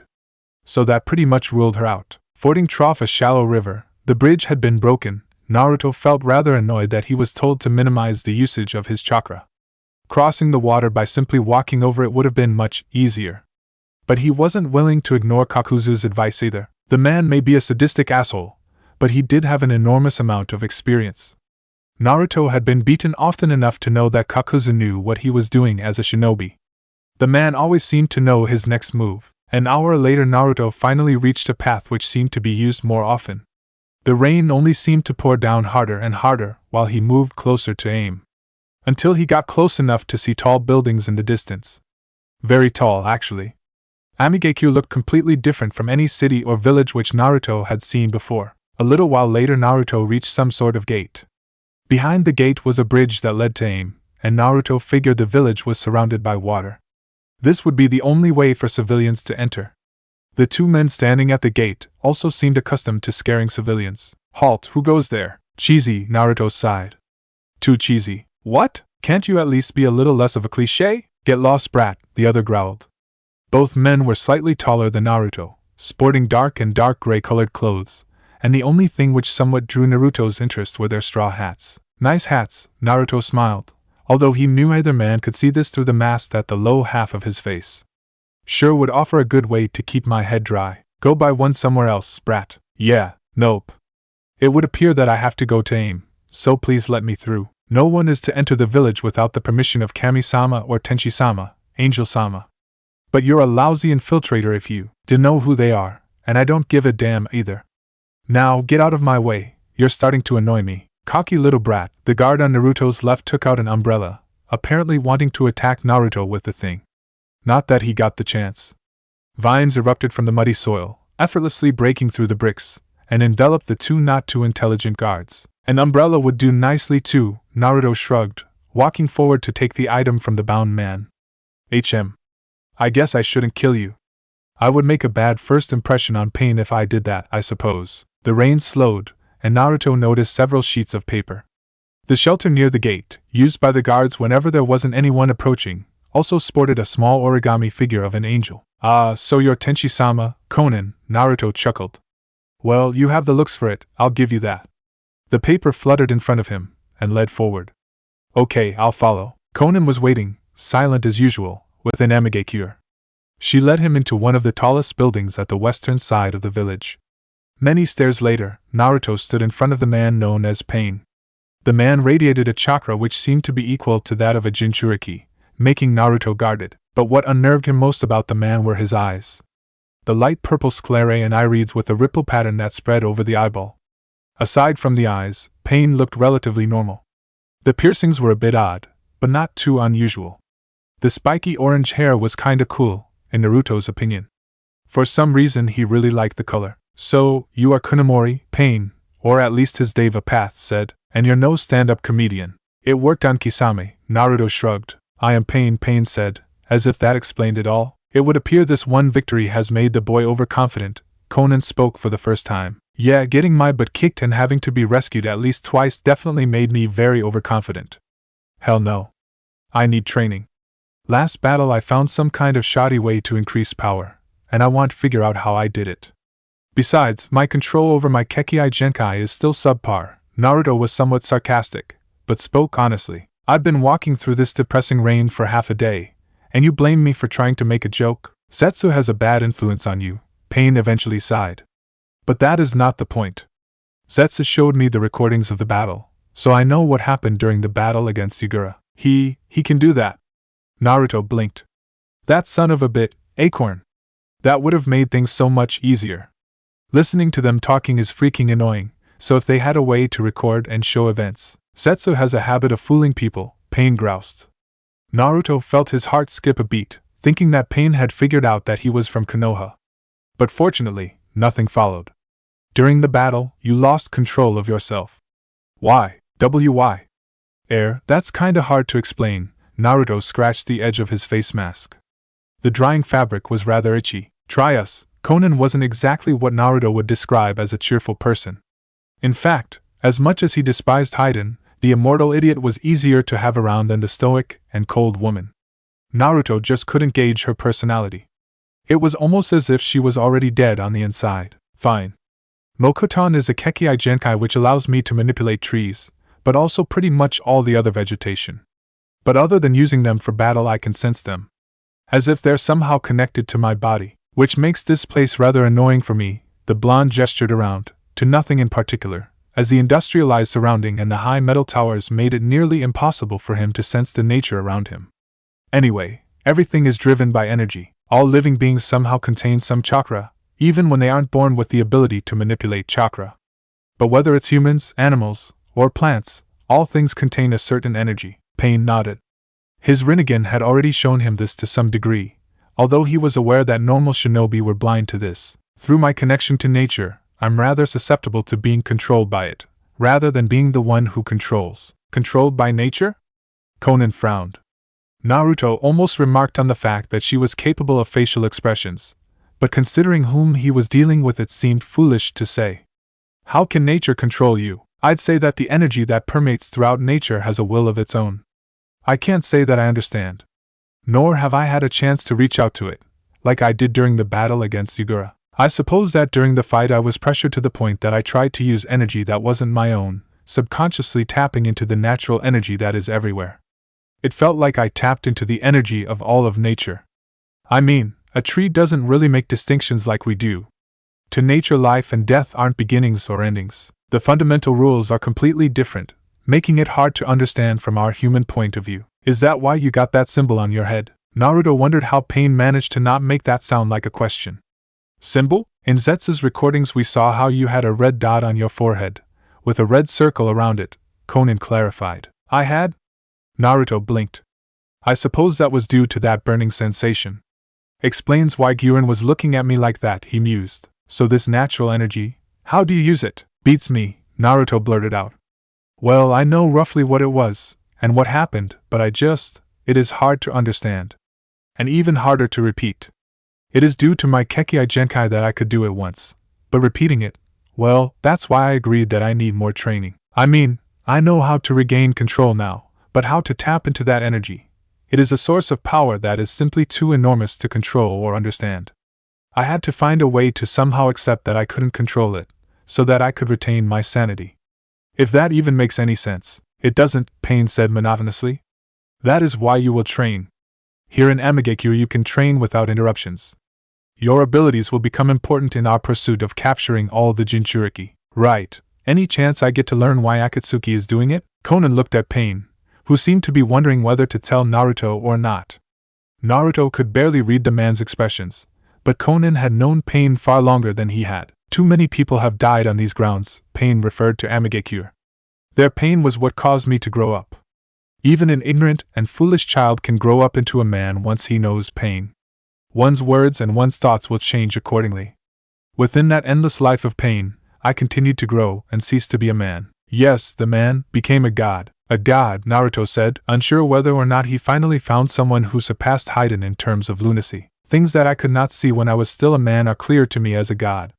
And since I am a god, I can do things that would be impossible for any human. To put it simply, this is evolution. I suppose that you want to use the bijou to inflict so much pain to everyone that more people evolve? No. I shall put an end to this pitiful world where men do nothing but fight. I will bring justice. That is the duty of a god. Pain's ripple-patterned eyes stared at Naruto. The man was completely serious, deadly calm, and there was not a single sign that he was mentally unbalanced.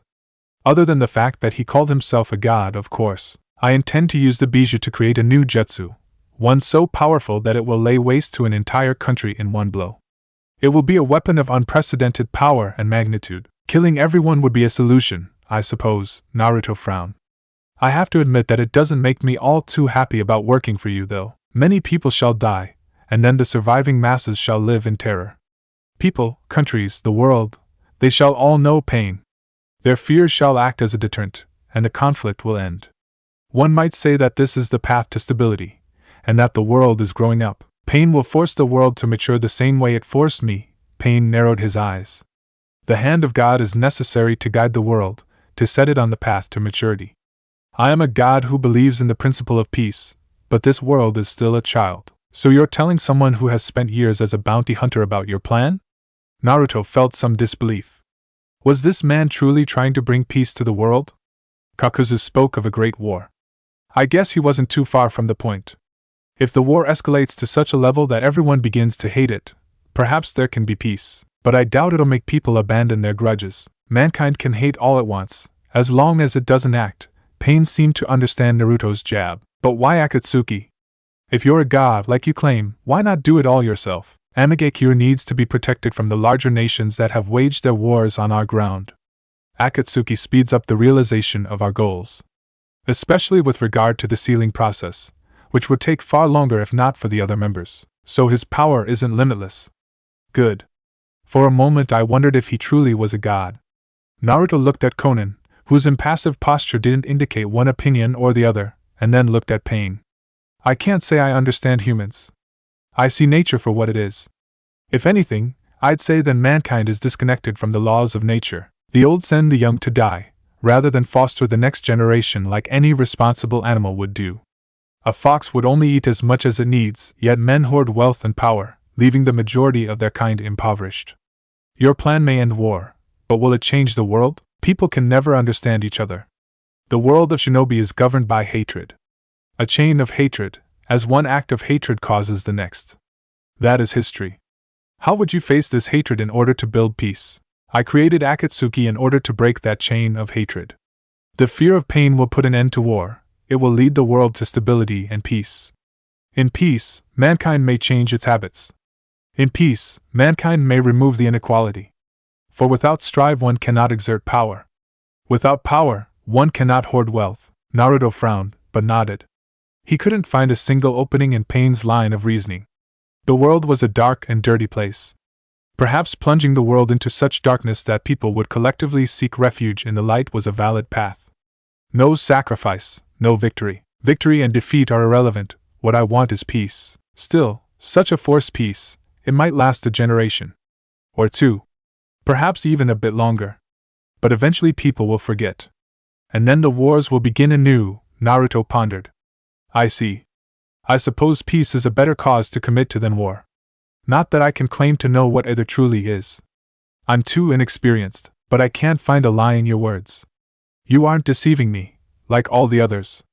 Naruto began to smirk, because despite not lying, it was clear that Pain wasn't telling him everything. But you still view me as a tool. God or no, I'll warn you that this tool has its thorns. Very well, Pain did not seem to care. Konan, make sure Kunamori gets a room, as well as an attendant. We can't have him assault our guards every time he passes through aim. Nor does he need to wander around needlessly. Pain saw his only surviving childhood friend nod and lead the young Mokuton user away. Zetsu is playing a dangerous game. While it is very faint, I did see the chakra of a bijou within the boy. Maybe that is why Black Zetsu reported that the boy might have absorbed some chakra of the Sanbai, rather than merely suppressing it. Unfortunately, that cannot be the case. Such chakra would not be hidden so deeply within the boy. It would not be sealed. But the boy seems unaware of this. Pain turned around to look out over his village. His country. I will have to be careful, and revisit all the information Zetsu has supplied. It is fortunate I do not solely rely on Zetsu for information anymore. And whatever plan Zetsu has for the boy, not even a Mokuton user will be able to face the combined might of the 6 paths of pain. Naruto yawned when he woke up, still feeling groggy. Sleeping in a real bed, it was something he hadn't done in quite some time. In fact, ever since Kakuzu figured out that Naruto could create buildings, they hadn't wasted a single ryo on paying for sleeping accommodations. Cheapskate. When the blonde wondered what caused him to wake up, he heard it again. Someone was knocking on the door. Damn it. Can I ever just have a proper night of sleep? The boy grumbled, dragging himself out of bed. He slouched to the door, opening it without bothering to hide his bad mood, only to look at a pair of wide-open light green eyes, staring at him in shock. What? Naruto grunted. The shocked silence from the girl in front of him pissed him off. Why wake someone up, only to refuse saying why? Tenshi-sama ordered me to act as your guard and attendant. Guard? Naruto chuckled. The girl was blushing slightly, but otherwise seemed rather serious. The slender girl had purple hair in an onion-like bun style, wore a light purple neck-collared kimono jacket with a brown-orange sash around her waist and lavender pants, and her forehead protector was covered by her purple bangs. I don't think I need a guard. What I need is sleep. He wanted to close the door, but she stubbornly put out her hand to stop the door. Tenchi-sama commanded me to take you to a training field. Great. You do that. After I get some darn sleep. And why in the name of Kakuzu's hairy armpits are you blushing like that? It's not like I'm… Oh, right, I am. Damn. I forgot. In Naruto's defense, it was early. And it was also true that he had lost a set of clothes during the battle against Yura, while his only set of spares was still sprawled out through the room in order to get it dry. Even his underpants had ended up getting soaked by the endless rain of Amigakure. Too groggy to think about it, Naruto had just barged to the door. With people like Zetsu or Kakuzu around, Naruto never really needed to bother. But this girl, apparently, had different opinions regarding decency. I will wait outside, Kunemori-san. The girl did have a lot of restraint, Naruto had to grant her that. Despite her blush and obvious discomfort, her voice now remained nearly emotionless.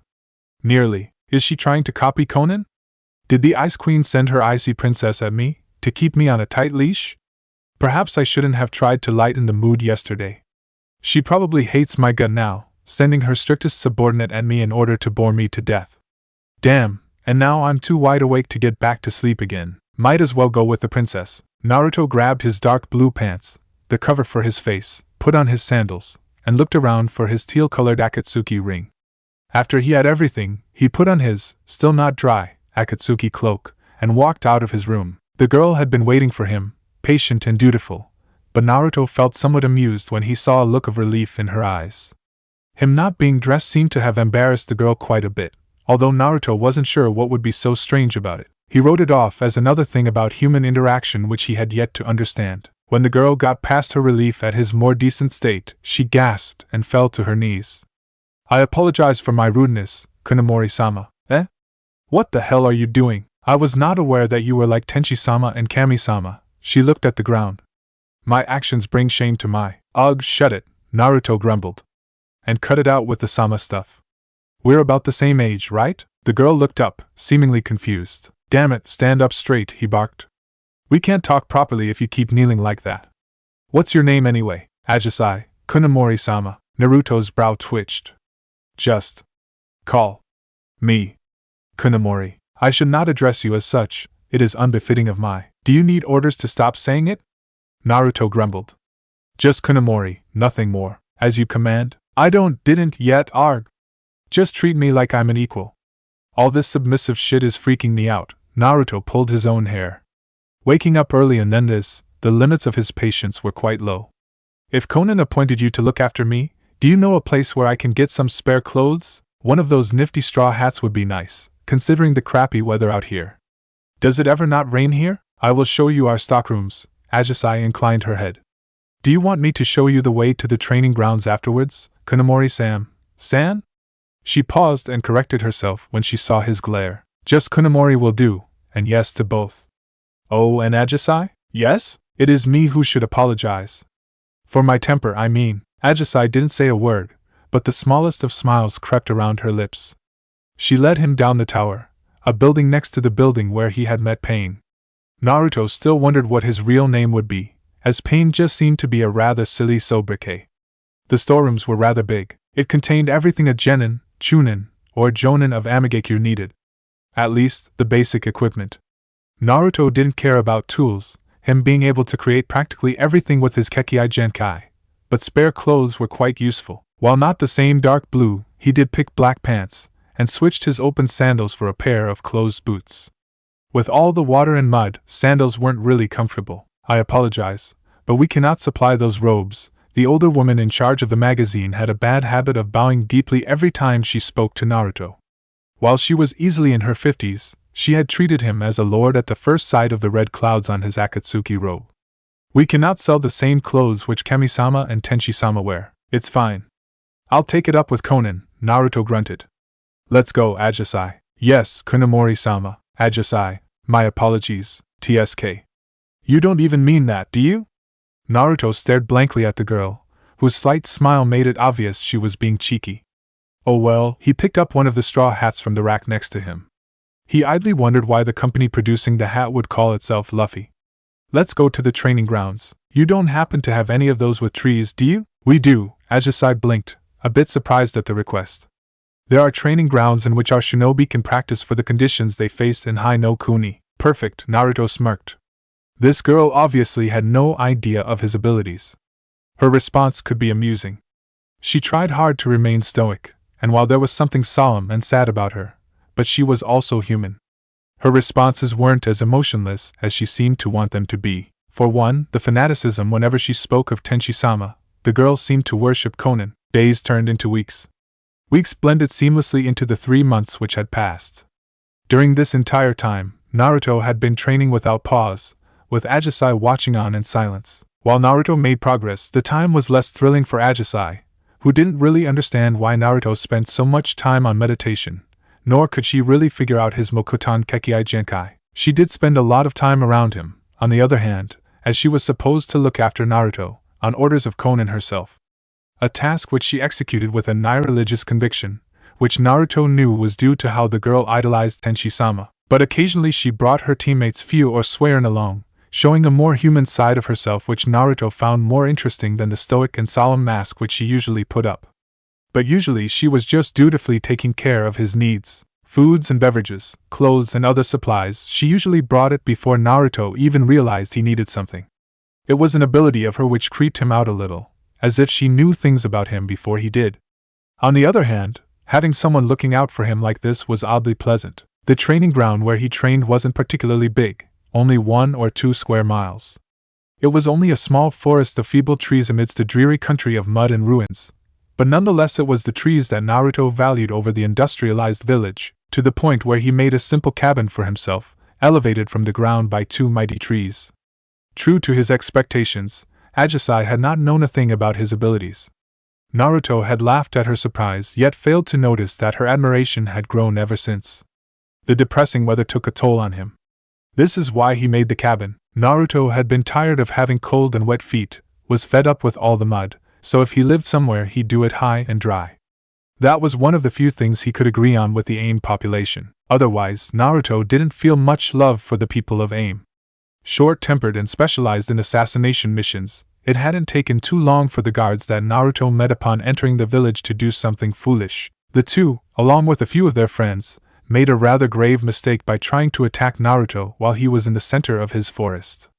Ajisai had tried to stop it, which was her duty as guard, but when they attempted to attack her, Naruto had lost his temper. Unsurprisingly, Naruto ended up being summoned to Pain's tower as the man hadn't been pleased by the deaths of 2 of his underlings, although the man had been even less pleased with the aggressors.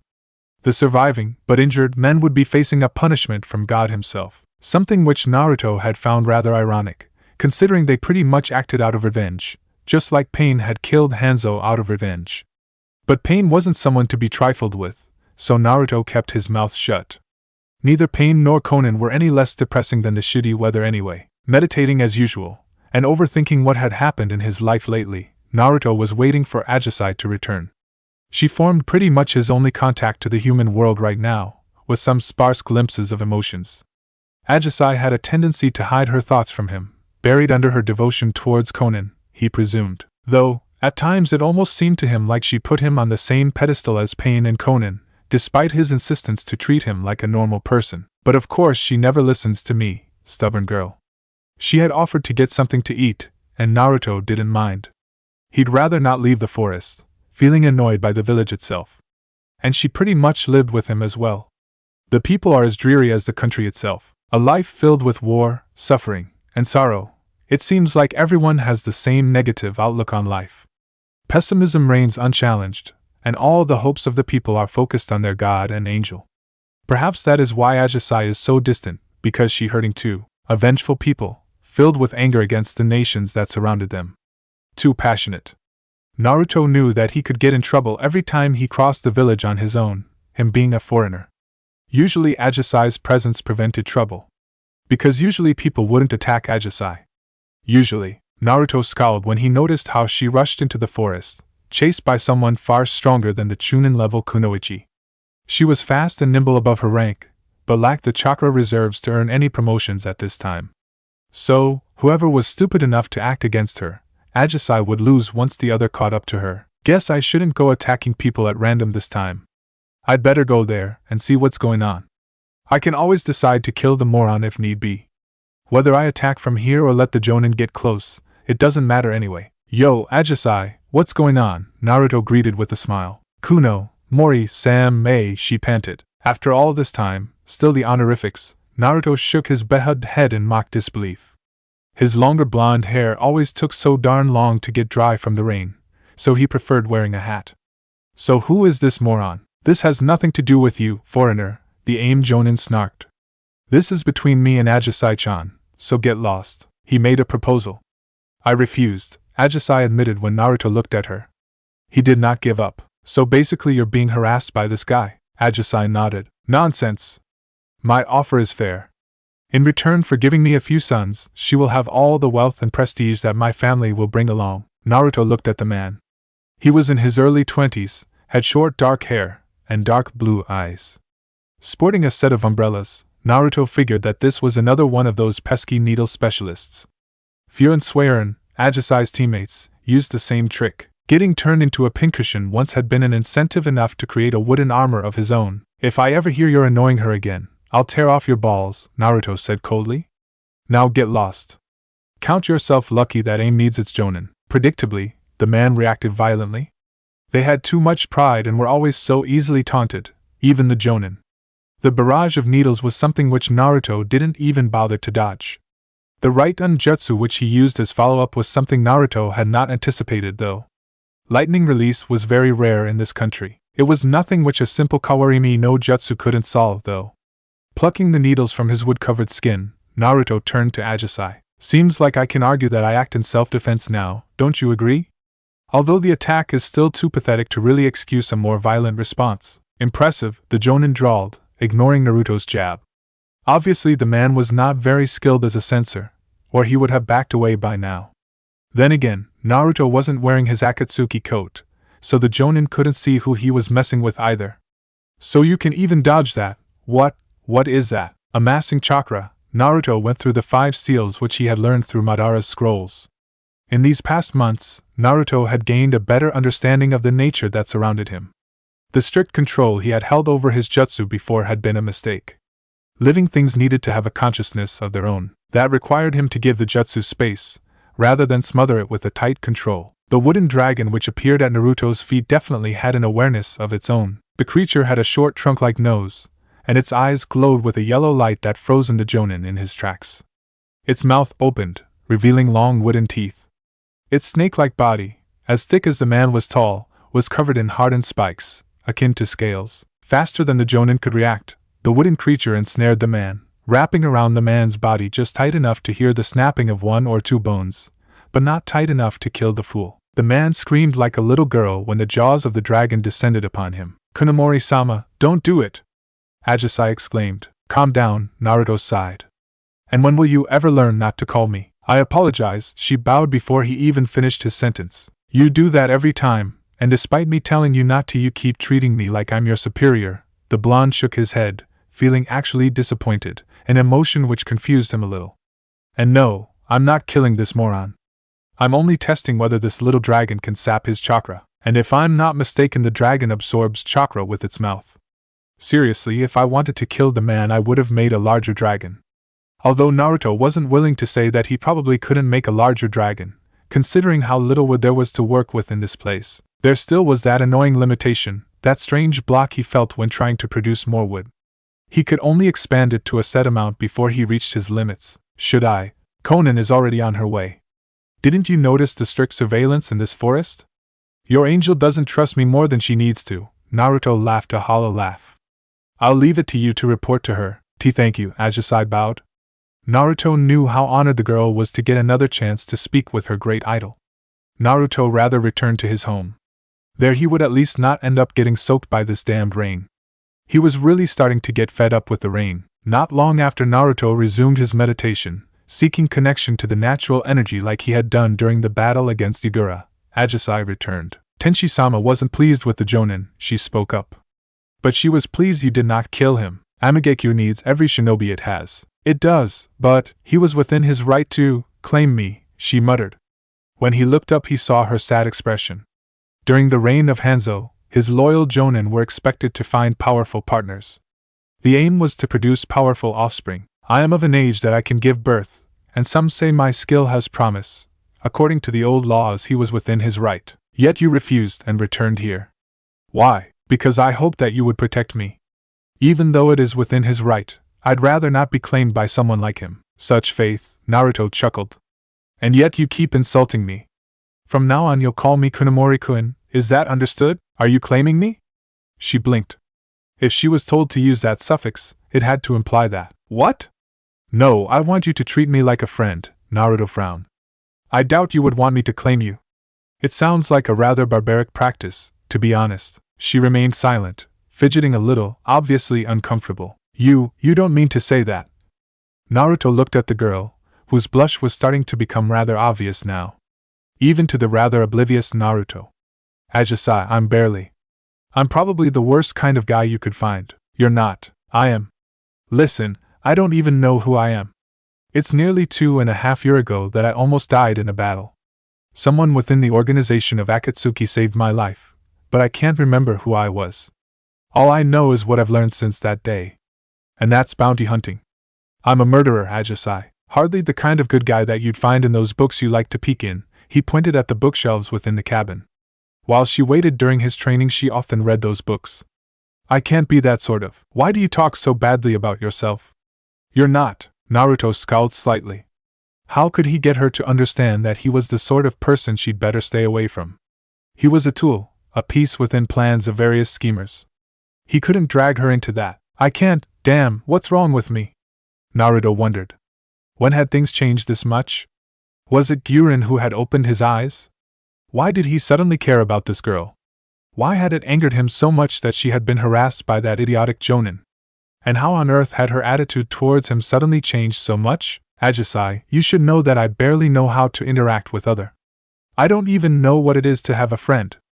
I'm too. You are strong, and yet you are kinder than any strong person I've ever met before you. Naruto didn't get a chance to argue any longer. She pulled down the black mask that hid the lower half of his face, leaned on her toes to overcome the slight difference in length, and kissed him. Thanking him for saving her. Silencing his doubts. Shutting off even that warning sign in the back of his mind. Not that his brains were actually still fully functional at this point. This feels wrong, Nagato. Conan? That girl. We're using her. You merely advised her to accept her feelings. A pair of Rinnegan eyes looked at the blue-haired woman. Not the eyes of his paths, but his true eyes. This was not one of the 6 paths of pain, but rather Nagato himself, the man behind the god. His body resting in a large mechanical walker, as Nagato was someone who looked surprisingly fragile and sickly. Ever since he had summoned the Geto Mazo, ever since he had linked to the demonic statue, he had looked like this. The black receivers stuck in his back were a testament of it, as if someone stabbed a number of black metal bars in him. Regardless, this was a man who held the power over all 6 paths, who had an amount of chakra at his disposal which made him, by far, the most powerful shinobi alive. And yet it seems wrong to use her feelings as a means to tie him down. Nagato frowned. Conan did not often voice any disagreement with his plans. Is it because the girl is so devoted to you? She is a young girl who is in love. Conan tried to hide it, but Nagato saw the slight scowl. She remembered her time with Yahiko, how she had loved him before they had been betrayed, that horrible day when Yahiko had died. Using her emotions as a way to bind Kunemori-san to aim is a necessary evil, he finished the sentence. Ask yourself this, Conan. Why did Zetsu select that boy? Why was he so bent on making the boy strong?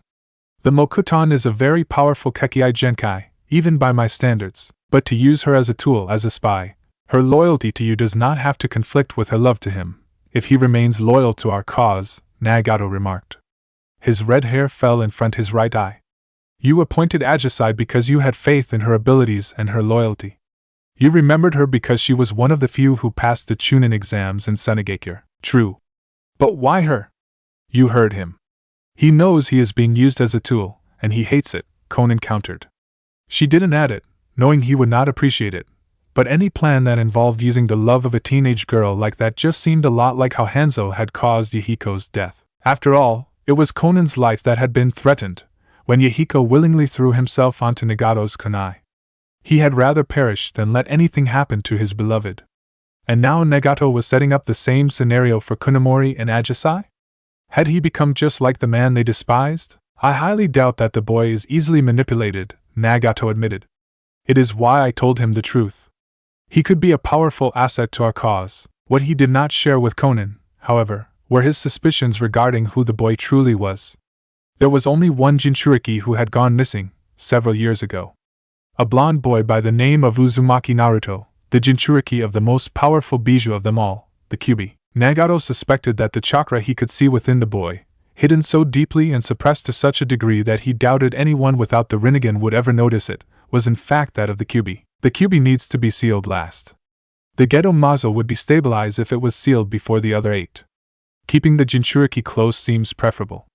And if he returns the girl's affection, he would be easier to manipulate in case he would prove himself stronger than I expect him to become. Keeping her as an assurance against whatever Zetsu is scheming behind my back seems the most logical solution. Nagato looked at Conan, who still held the smallest of frowns on her face. Yes, he couldn't tell her. If she knew that Kunemori was Naruto, then there was a chance the other would find out too. And losing him would be a greater threat to Nagato's plans. Especially now that Zetsu had shown to be untrustworthy. Chapter 6 Union. That tickles, Aji-chan. It would seem you aren't as invincible as I thought, the purple-haired girl smiled. Her light green eyes had a mischievous glimmer which Naruto had never expected to see in the solemn girl. I'm not invincible. Heck, if I hadn't been weak, I wouldn't even have been here, Naruto smiled. So call me lucky for being weak. He turned towards the girl who was snuggling up to him. She had caught him by surprise with her first kiss, and since then had kept the momentum. He hadn't even gotten a good chance to think about what they were doing, or perhaps it was the kisses and the close contact of the girl that blanked out his ability to think straight. Naruto didn't know. And he had to admit he didn't care either. He enjoyed this too much to want to second-guess it. People truly were too passionate. You've never been weak, Kunemori-kun, she smiled. After she had kissed him, she had pretty much started living in his place, as far as he had not already done so. It wasn't like she had anyone waiting for her in her apartment anyway. Rather than be lonely, she preferred staying at his side, sleeping in the same bed, waking up in each other's arms, just like this morning. I felt that the moment I first saw you. And during these past months, you've only grown stronger and stronger. You're like Kami-sama and Tenshi-sama, only more like me. Well, an advantage of the wood release is that it forces me to keep being down to earth, Naruto joked, washing away the feeling of guilt he felt every time she uttered his fake name. Besides, I'm too ignorant of the world to be anything like Conan and Pain. Or you, for that fact. You've got more wisdom in one of your fingers than I have in my entire scarred body. Flatterer. I'm not. Just stating the truth. I'd almost believe you. She kissed him on his cheek. Almost. Cheeky as ever? That's my Aji-chan, Naruto chuckled. How did you get these? Her fingers traced the 6 scar-like marks on his face. They looked like whiskers, and she had quickly discovered that he was rather sensitive on those spots. When I woke up, I had them. Just like my arm and my legs. Well, I suppose I would have been dead if not for Zetsu. I hope I can meet Zetsu-san one day. I have to thank him. Please don't. He felt the joy sipping away. Don't seek him out, Aji-chan. If people know about us, I don't want you to get in danger because of me. With my Mokuton, it is pretty much a given that Konoha will come after me. And after taking down Yura and taking their bijou, Kirigakyu won't be too pleased with me either. And Zetsu uses me as a tool, Aji-chan. I'm sure that he'd put you in danger just to manipulate me. So avoid him whenever you can. You're so sweet. She buried her face in his chest. But Kami-sama and Tenshi-sama will protect those loyal to them. Unless they want to use me for my bloodline too, Naruto sighed. Was that why she had so suddenly changed? Was she part of some ploy of Pain and Conan? Naruto didn't doubt her feelings to be genuine, but that hesitation about what caused this, it held him back from sharing his real name. He trusted her, more than anyone, but not Pain, not Conan, and she admired them both. Please be careful. I'm not thinking that you're weak, but I know. And it makes me happy to know that you're worried about me. You know, for someone who said he didn't even know what it was to have a friend, you're adapting quite well. One could say I have a good teacher, Ajisai-sensei. She just put her arms around him, enjoying his presence. I always thought I'd end up with some man I barely even know, who I'd have to sleep with out of duty, hoping for the odd chance that we'd even grow close before either of us died in our line of work. Love, happiness, those are things that barely exist in AIM. There's too much violence, too much sadness. Every time she spoke about the burdens which the people of her nation carried, she had that solemn expression. While she had become happier these past few days, that sadness hadn't really changed. What happened? He asked as gently as he could. She tensed up, pressing him even closer to her, and remained silent for a little while. It was night. My family lived to the east. A group of Suna shinobi raided our village. Her voice became a whisper. My father tried to help defend the village. He was just a genin, barely being trained. Hanzo didn't bother training those he didn't deem trustworthy. Only those living in AIM received training that gave them a chance to push to the rank and skill level of a chunin. As a result, it was only a small group, but our forces didn't stand a chance. She paused for a while, and Naruto ruffled her purple hair, awkwardly trying to support her. He had read it in a book, but when he did it he felt rather stupid. How was a person who suffered pain to feel any better from such a gesture? I never knew my mother, she eventually continued. Father said she died shortly after I was born. My older sister pretty much took the task of raising me while Dad took all the jobs he could find in order to feed us. It was my sister who saved me that night. She pushed me down, into the small hiding place we had under the floor of Father's bed. I was 8, I think. My sister was 14. Old enough to be, she hid me, and made sure everything was back in place, so that I couldn't be found. She was barely done when they broke in. My sister, she screamed at first, tried to resist them, but eventually, she stopped screaming, and I only heard the men laugh, groaning while they had their pleasure with her.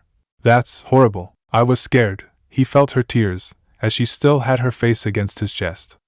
And I was relieved when they stopped doing that to my sister. The death they granted her was more merciful than what they did up till then. I felt so guilty. I felt disgusted that I was happy her suffering ended, that I was happy she died. It isn't, you couldn't, Hanzo came. He killed them all, Ajisai whispered. But he had little interest in those who survived, leaving us to our fate. It wasn't long after that a group of rebels passed our village. I joined them. Or better said, I followed them. I was too young to really join them as a kunoichi, but Tenshi-sama ordered the men to take me along, saying that orphans needed the aid of Akatsuki just as much as any other. So that is why you are so devoted to Konan, Naruto realized, as well as why she had been so oddly hesitant around him when they first met. It was only after time that she seemed to get used to his presence. What happened to her sister had irreversibly damaged her trust in men. And after what you've been through, I can't blame you either. Small wonder you were so stoic and distant at first. After what those men did, you must have mistrusted. This must be the first time I actually think that losing my memories might be a good thing. I don't need you to have your memories to know that you are a good person. Ajisai's voice broke slightly, but kissed him on his neck. I know that you're a good person now. But I might be from Suna, or from IWA, or even Konoha. He had felt her tense up, but she didn't falter. Raising her head, she looked into his eyes. Even if you were from Suna, I'd still love you, Kunomori-kun. You are nothing like those monsters. She kissed him with a passion that even surpassed their very first kiss. Perhaps it were her emotions, her desperation, or perhaps it was simply that the dozens of kisses had given them both more experience. Practice made perfect. Then again, he only wore his boxers while she wore the long shirt over her underwear that acted as her nightgown, covering her slender body. They were teenagers, inexperienced, but instinct pretty much told them everything they needed to know. Although now he knew why she backed off everything when his arousal became too obvious, those memories had left her afraid of such forms of intimate contact. He couldn't blame her. Thinking about it, Naruto wondered if he could be assigned to capture Suna's bijou, to pay them back for what they did to Ajisai's family. Your target is north, not too far from here. His skill doesn't seem to be relative to his bounty. Zetsu, Kakuzu grumbled. The old bounty hunter was sitting next to a little fire on which he was roasting a deer. Why are you bothering me with something I already know? Then why are you not capturing him? Yeah, why? It would ruin the fun. Chasing desperate prey is part of the hunt. Why are you here, HM? It would seem pain is a rather annoying hindrance. We cannot enter Amage-Cure without him noticing us. But we can feel how Naruto is growing stronger. His mastery seems to have improved with a weird speed all of a sudden. So, don't you miss him? You've traveled quite some time with him. And you didn't even kill him, like everyone else you've worked with. That's because Naruto is more useful than anyone he's ever worked with. True, the brat is capable. His growth has been amusing to witness. as well as his intent to kill me. He vowed he'd kill you. He really didn't take kindly to you beating him up for 2 consecutive years. Or perhaps he had some faint impressions of how he died. But he doesn't like being used as a tool either. True, though that worries me less than the possibility that he remembers things. Yeah, the risk that he might remember what happened is something that threatens you too as well, Kakuzu chuckled darkly. But surely you didn't come out here to waste my time on something as petty as attachments. So cold. So indifferent. Only caring about money. But that isn't how Naruto is. Naruto does care about other people. You've seen it with Guran. He cares about others. Making him weak. Making it easy to manipulate him. You're still wasting my time, Kakuzu glared. We suspect he has grown attached. We think he has a girlfriend. Both Zetsu looked at Kakuzu, mistakenly expecting some kind of response from the man. Pain wants Naruto to be loyal to AIM, and Naruto is of that age. Which might be a glitch in our plans. Yeah, lovesick teenagers are annoying as a wet towel. You're a towel. What is your plan? Kakuzu drawled. You always say you don't trust Pain and Akatsuki, promising war, but Pain offers the same war. He wants war, but he wants it in order to create peace. He intends to create a huge jutsu, one so dangerous that no one will ever dare to wage war again. Peace would be bad for business, and that's why we chose you. You thrive in chaos. Just like we do. That's why we have to keep Naruto free. So that the world changes as we want it. And you want me to back you up in that effort. Precisely, Black Zetsu grinned maliciously. We can't afford to lose Naruto to Pain. What is strength? The question seemed to be so simple. Before, he would have answered it by stating it was knowledge of jutsu, controlling vast amounts of chakra, and to be independent and free. But now, life was ever-changing. Perspectives once held meant very little. Perhaps that is why all understanding is incomplete. Not knowing everything means that every conclusion drawn is based on inconclusive and incomplete data. The world was a vast place. Just like how no one would be able to comprehend and wield the endless amounts of natural energy, so too was it near impossible to understand the physical manifestations of the world. He knew his view on the world was limited. He could see that through his connection to the nature around him. He was just one single person within this vast world. What is strength? Is it strength if I have more power than any other human? Like Pain? Was Pain truly strong? He seemed to think he could change the world through violence, through amassing such a monstrous power that no one would dare to keep waging wars. But wasn't a peace bought through such an excessive amount of violence and death just a lie? Who was to determine where the weapon would be aimed at? Who had the right to decide who could die and who could live? A god was an entity that stood above normal mortals, elevated and wise, but was Pain such a person? He was human, an extraordinary strong person, yes, but still just a human. He was just as flawed and limited as any other. Who was he to decide the fate of the world? Is it arrogance? He suffered. But Aji-chan suffered too. Pain killed those related to the one who hurt him, yet Aji-chan said she'd love me even if I originated from the nation that killed her family. Which of them is wise? Which of the two is God? What is true strength? He knew. Goals born out of pain, only with the aim to bring pain, were fragile. Pain was someone who was driven so deep into the darkness that he thought the entire world was evil. What kind of person could call himself a god, when he didn't even understand humanity? By contrast, Ajisai gave without demanding, hoped without ever expecting him to return her feelings, and remained patient even though she didn't understand. I only lived for hunting bounties, never cared about anyone, all I wanted was freedom. To be alone. I've been such a fool. For all my power, for all my knowledge of nature, I never comprehended what it is to be human. Small wonder that Yamanaka woman went so far to survive. What does it matter if something happens to me? Regardless of what I have to endure, I would rather suffer it myself than drag Aji-chan into it. Is that what strength entails? He extended his senses. Trees, plants, animals, everything was within his grasp. But he knew the trap now. Trying to think that you had any sort of control, it was a mistake. Trying to only see the world around him as a tool that was at his disposal, that was wrong. Mokuton could never be mastered. Thinking that his bloodline gave him the right or ability to master the power of nature was an arrogant notion that only emphasized his own human limitations. Mokuton merely offered him the chance to form a relationship with nature, a mutual bond. How could he ever be part of it, if he thought himself above it? Cold logic only stood in the way of understanding the true abilities of the Mokuton Kekkei Genkai.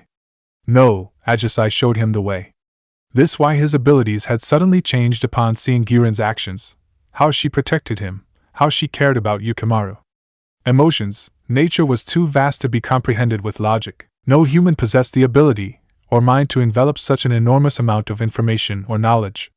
Trying to grasp something too vast to be grasped would inevitably lead to failure and misunderstanding, and yet all people acted without properly understanding. They loved or hated, irrespective of their capacity to comprehend, but rather out of their heart, their emotions, their subconscious. Mokuton was the expression of life. Cold logic affected the spiritual energy, which in turn was a component of the chakra that empowered his Kekkei Genkai. In retrospect, Naruto realized that Kakuzu was probably the worst possible teacher that he could have had.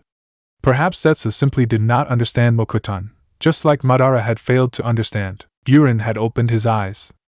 Ajisai showed him the way. Emotions changed him. Naruto guessed that this was the love of which he had read so much in the books that Zetsu had provided. Love was the progenitor of life. Life was the foundation of Mokuton. In just this short time since Ajisai had surprised him, since she had expressed her admiration and affection, he had learned more from nature than in the many months which he had spent with Kakuzu. Ajisai couldn't help but smile as she looked at her boyfriend.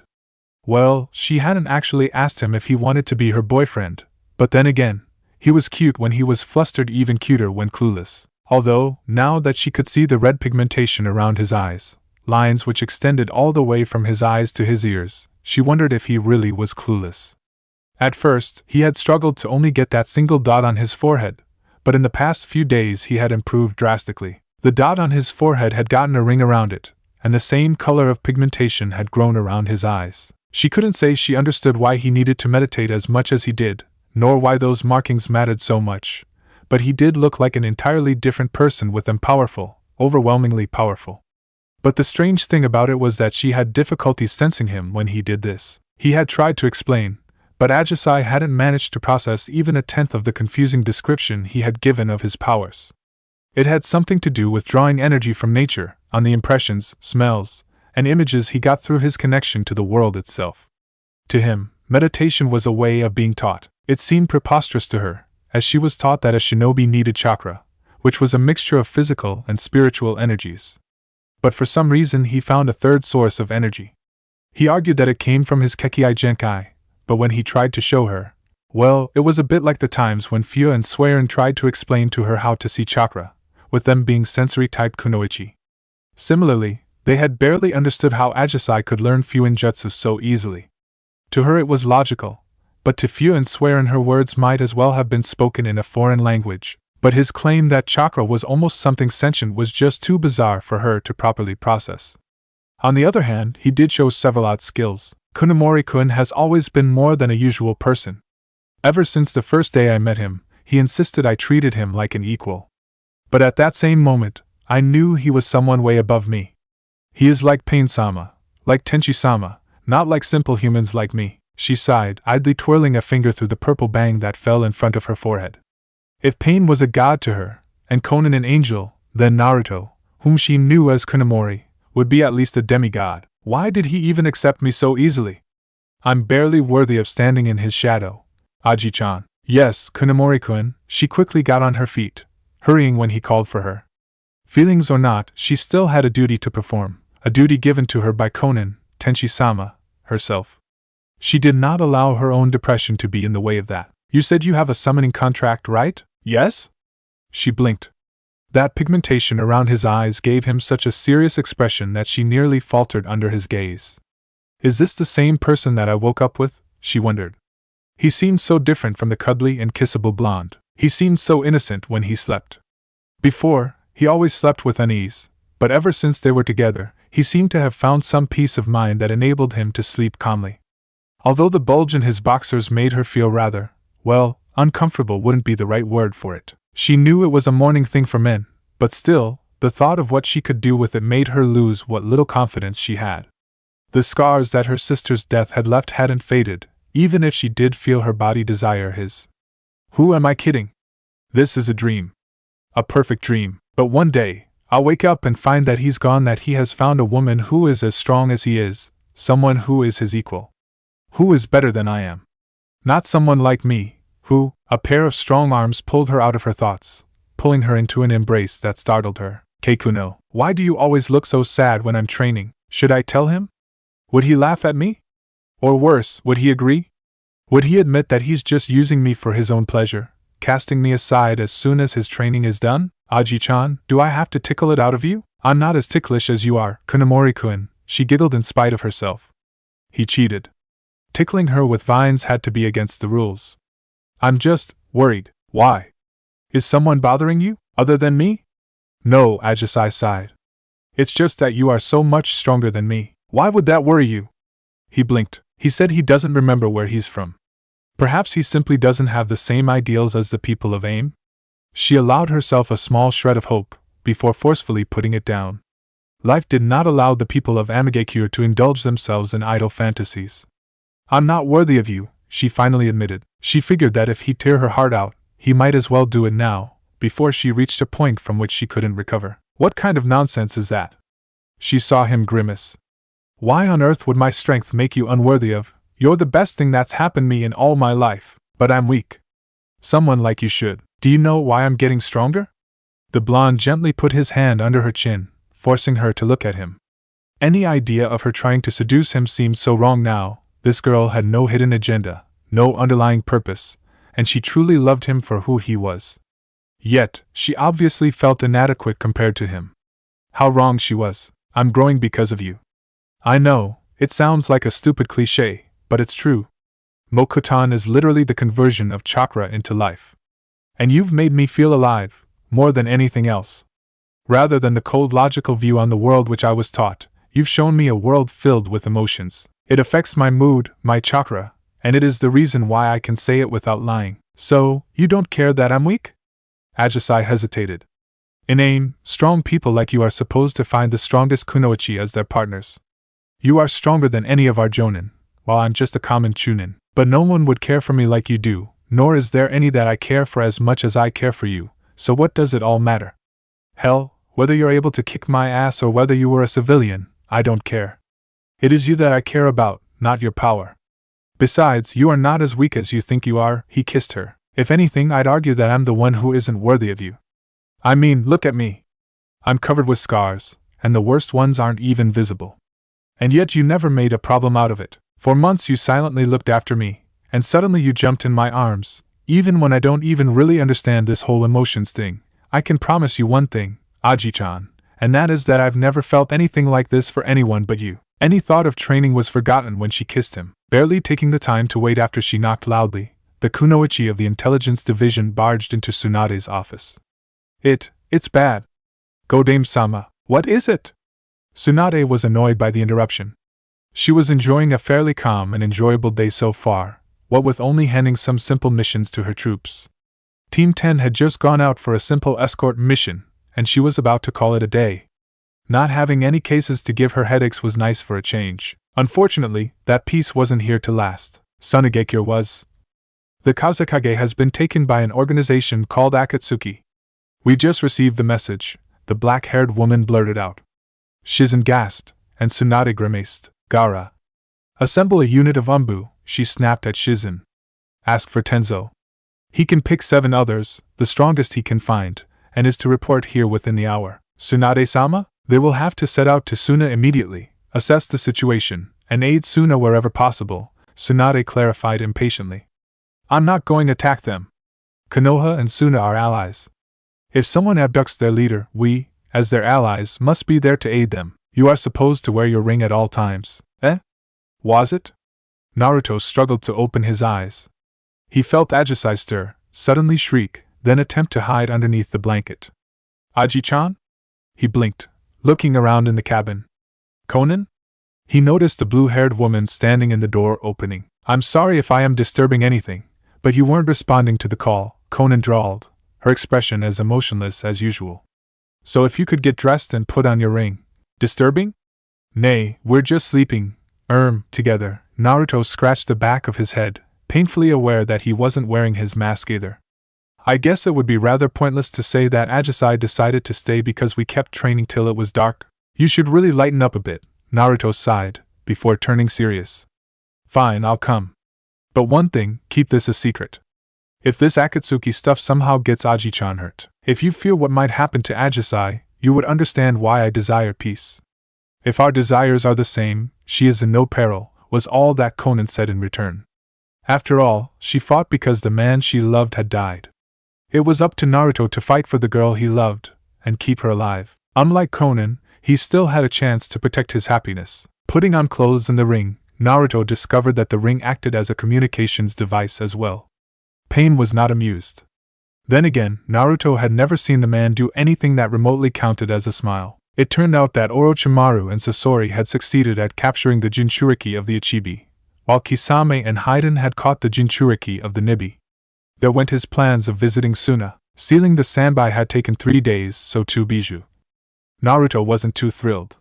He counted himself lucky that between the 9 of them, the unknown 10th member was once again shining in absence. They were allowed to take short breaks. At least Ajisai would look after his body while his consciousness was projected here. Morning, brat. Good morning, Kakuzu, Naruto yawned. Isn't it a bit too early for this shit? It is never too early to kill someone, Haiden announced. Wow. 8 words in one sentence. It seems you've gotten a bit smarter, Haiden, you filthy heathen brat. Haiden swung his shadowy scythe, but with them being mere projections, the entire motion was rather futile. Shut up, Haiden. Oi, you look like you've grown a bit. Care for a duel next time? The shadow of Kisame asked.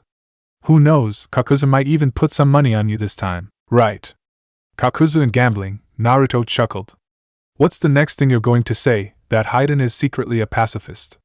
That Orochimaru actually has ethics? That's Sasori. We will commence the sealing now. Pain cut Naruto off before every member of Akatsuki got riled up. Leading a group of criminally insane yet very powerful S-rank shinobi was a taxing job. But if it led to the world being at peace, it was a sacrifice which Pain was more than willing to bear. At least 2 days had passed before Naruto could finally take a break. He had lost track of the hours that had drifted by. Now he had a chance to get some food, and perhaps an hour or 2 of sleep until Pain summoned him again. They could have warned me that those rings had such a function, he grumbled internally. His bad mood vanished like snow under the sun when he realized that Ajisai was literally sleeping with her head on his leg. Sitting in the lotus position, Naruto already had a bad case of cramp after 2 days of sitting in such a fashion, so he barely even felt her head resting there at first. Still, he had to move, regardless of how content she seemed. Aji-chan, he gently caressed her purple hair. While he never understood why she put it up like that, the onion-like bun style was something which he found rather cute. Kunamori-kun? She mumbled sleepily. You've returned already? Just a break. He struggled to get up but his legs failed him. Is there some food around? I'm kinda hungry. I'll get it right away. I really need you to teach me that storage style of sealing, Naruto chuckled. It is the most convenient jutsu ever. He quickly wolfed down the onigiri she unsealed, and with a few balls of rice in his stomach, he contentedly lay down in bed. Sorry that I can't enjoy the meal properly, but I don't have much time. You are aiding Kami-sama, she nodded. If Kami-sama needs help, it must be difficult. It is. Sort of, Naruto yawned. But it'll be easier with a few hours of sleep. We're not even halfway through, so it's likely that I'll stay like this for another day or 3, perhaps 4. I must be horrible company now. It's not worse compared to normal. Watching you meditate isn't very thrilling, you know. I'll make it up to you once we're done, Naruto promised, giving her a kiss before he closed his eyes. Only after she lay down next to him did he feel at ease enough to catch what little sleep Pain was willing to give him. Our apologies about the disruption. The shade of Orochimaru flickered back into existence. Seconds after, Sasori joined him. We had visitors. Suna shinobi? Pain asked. No, they were from Konoha, Orochimaru chuckled. The 2 that survived didn't see anything though. We're quite lucky they did not interrupt while we were sealing the Ichibi. The Geto Mazo had already been moved to the hideout where Kisame and Haiden had taken the Jinchuriki of the Nibi. Sloppy, Kisame yawned. Can't even kill a few petty Konoha nin? You must be getting soft on your old day. There was one among them who I'd like to add to my collection. Sasori's gravelly voice was barely audible. Kunamori-san might like to meet that one. Yes, I was not expecting to meet one of my old experiments. Orochimaru's shadowy figure sounded almost tentative. I'd written off those experiments as a failure. To see that one of them survived was quite surprising. But even while he carries some of the DNA of Senju Hashirama, his Mokuton seemed rather fragile. Mokuton? Naruto frowned. There is someone else? Yes, Kunomori-kun, though, if you give me some of your blood, I might create a few brothers or sisters for you. This Konoha Nin is someone whom you and Kakuzu should track down. Pain cut Orochimaru off. With access to the Konoha files, that man might possess skill which you have yet to learn. Besides, you were supposed to be rejoining Kakuzu soon anyway.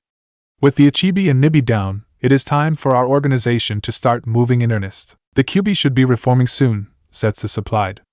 It was a blatant lie, but only Pain and Kakuzu knew that it was such. The Kyuubi had never perished, as its Jinchuriki had survived. It is 2.5 years since its Jinchuriki died. And yet no one visits his grave anymore. Poor Jinchuriki. People hate that which is foreign to them. It is inevitable. Still, to have no one to look after you. That is why you can't trust anyone, so I have to leave Amagecure. Damn. I knew it would happen. For a long time I didn't really care. Hell, I would have been happy to finally be freed from that endless reign. But Aji-chan. Naruto scowled and forced himself to focus on supplying chakra to the seal. The sooner the Nibi was locked away in that but ugly statue, the sooner he could return to Ajisai. It was weird how quickly his situation had changed, but once he realized that it did, he didn't want anything to get between him and Ajisai. Still, he had no choice in this matter, and taking her along was far too dangerous as well. While her prowess in sealing was very useful, the Jinchuriki were opponents far beyond the capabilities of any Chunin. It seemed to become a regular occurrence by now. Again, a kunoichi of the intelligence division barged into Tsunade's office, and again with bad news. Thank you, Tsunade grimaced, after she received the message. You are dismissed, Godame-sama. The kunoichi bowed and left. Shizen and Ino, who were both helping Tsunade out with her daily tasks, looked at their leader. So Orochimaru is indeed part of the same organization, Tsunade sighed. We should count ourselves lucky that Tenzo made it out alive. Losing 6 of our best Ambu is painful, though. Against Orochimaru and a puppeteer of that level, it is a miracle even 2 people survived, Ino muttered. 2 S-rank shinobi, Akatsuki is insane. That was Akasuna no Sasori, Tsunade clarified. A devil with poisons. I've encountered him and his grandmother quite a few times during the war. To think that someone like him joined that organization, then again, with a Mokuton user, a supposedly long-dead traitor from Takigakure, and Orochimaru, anything which should be considered normal has long since been thrown overboard. But that it is in fact them who killed Gaara. It seems Jiraiya-sama was right when he suspected Akatsuki to be after the Jinchuriki, Shizen grimaced. Tsunade-sama, do you think, could it have been them, that day? If they targeted Yugura and Gaara, it is possible that they were the ones who killed Naruto, Tsunade admitted. With him having the Kyuubi sealed within him, he would have formed a target for them too. But to what end? What do they want to achieve by killing Jinchuriki? They don't seem to just kill them, Ino remarked hesitantly. They took Gaara with them, and Yugura's corpse wasn't found at the place where he was beaten either. Instead, the corpse had resurfaced in the bounty circuit, with some unknown party cashing in the sum of Ryo which Kumogakure had issued. But Naruto-kun he was found at the spot. Well, parts of Naruto had been found at the spot, but that horrid detail was something that Ino did not want to remember. And yet the Kyuubi has yet to reappear. Should I tell her my name? Should I tell her what little I know about myself? Wouldn't it put her in danger? Conan knows about us anyway, so she's already in danger, Naruto pondered. They had finally finished sealing the Nibi in the ghetto mazo. The corpse of the poor woman who had been used by Kumogakure to seal the Nibi had fallen to the ground, signifying that she was completely drained of all traces of the Nibi's chakra. Pain had granted him another day to gather equipment and such, before Naruto had to leave Amagekure and join Kakuzu in the pursuit of their next target. Kakuzu was supposed to go home for this one, visiting Takigakure in order to capture the Nanabai. Pain and Conan would personally move to capture the Rokubi, whose Jinchuriki was notoriously hard to track down, even for Zetsu. The Yambi would be a target for Kisame and Haiden, while Orochimaru and Sasori would go to Kumogakure to seek out the Hachibi, a bijou that Orochimaru already had some knowledge on due to messing with its previous Jinchuriki. With Kakuzu currently being in Nizu no Kuni, Naruto was supposed to meet him in Hai no Kuni.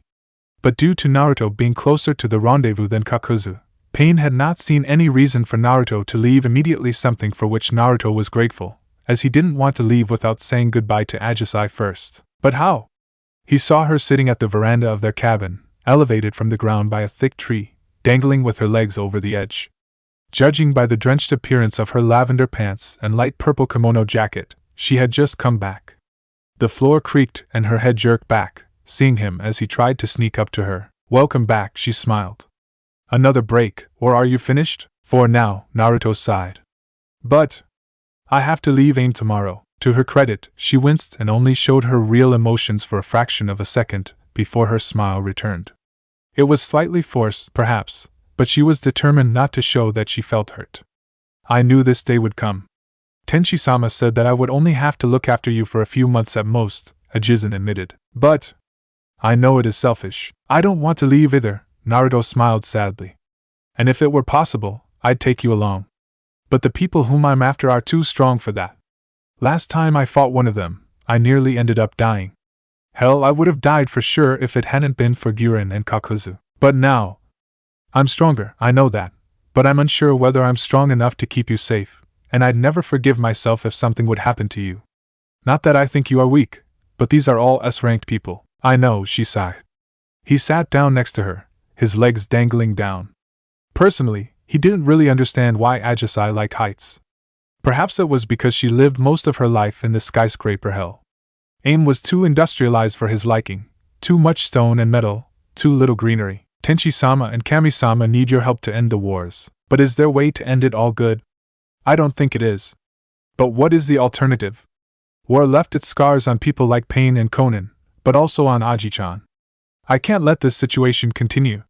On the other hand, if their plan is set in motion, how many more end up scarred? It is wrong to do nothing, but is it right to allow their plan to continue? To let so many die to buy a false peace? He looked at his side. Sitting next to him, Ajisen leaned to his shoulder. Yeah, if not for Aji-chan, I'd probably just end up giving Pain the finger and thwart his plans. Ajisen makes me selfish. I know it's wrong, but her survival and happiness are more important to me than all the nameless people who have to be sacrificed for the sake of peace. I'd almost think Pain planned this all out. Huh, me falling in love with you, he kissed her on her cheek. Regardless of whether or not he fell into a trap which Pain set up to ensure his loyalty, Naruto knew that he would have responded in the exact same way. Whatever the circumstances, Ajisen had always been honest. She made him feel things he had never felt before, like this cold, gray world had gotten colored. Especially with purple and lavender. He had never said it before, not out loud, that he loved her. Ajisen felt a few tears running down, which he gently touched. It's not a bad thing that I feel that way, is it? He wondered. I'm just happy. I love you too, Kanamori-kun. She gave him a teary yet radiant smile. Naruto closed his eyes and concentrated. The rain had traces of chakra, he knew. Pain's method of making it impossible to enter Amigakure unnoticed. The fact that even Zetsu had not showed himself for all this time told Naruto that even he couldn't hide from Pain's jutsu. Still, as far as Naruto knew, Pain was not able to see everything in the literal sense.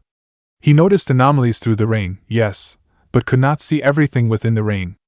Otherwise, Konan would not be leaving her origami trinkets behind. Paper is just a dead form of wood, Naruto smirked, leaving Ajisen confused as to what he meant. Within this tiny forest, Naruto could track down every little paper which Konan had left to observe him. A few hand seals later and a Moku Bunshin jumped down, which would retrieve and return the pieces of paper to Konan. A little jab to show her that he could see right through her jutsu was a final little prank on his side. Amassing chakra, Naruto let the cabin lower a bit, shrinking the supporting tree, while growing a dozen new ones around the cabin at the same time. Startled, Ajisen dragged herself back indoors. The trees grew branches, and soon covered the entire cabin. Not a single ray of light could pierce it. Satisfied, Naruto opened his eyes and entered the cabin. Ajisen had already unsealed the lantern, and had lit it. Kanamori-kun? What was that? What are you doing? Secrecy, Naruto chuckled. I had to make sure that no one else can listen in. We're completely surrounded by wood now.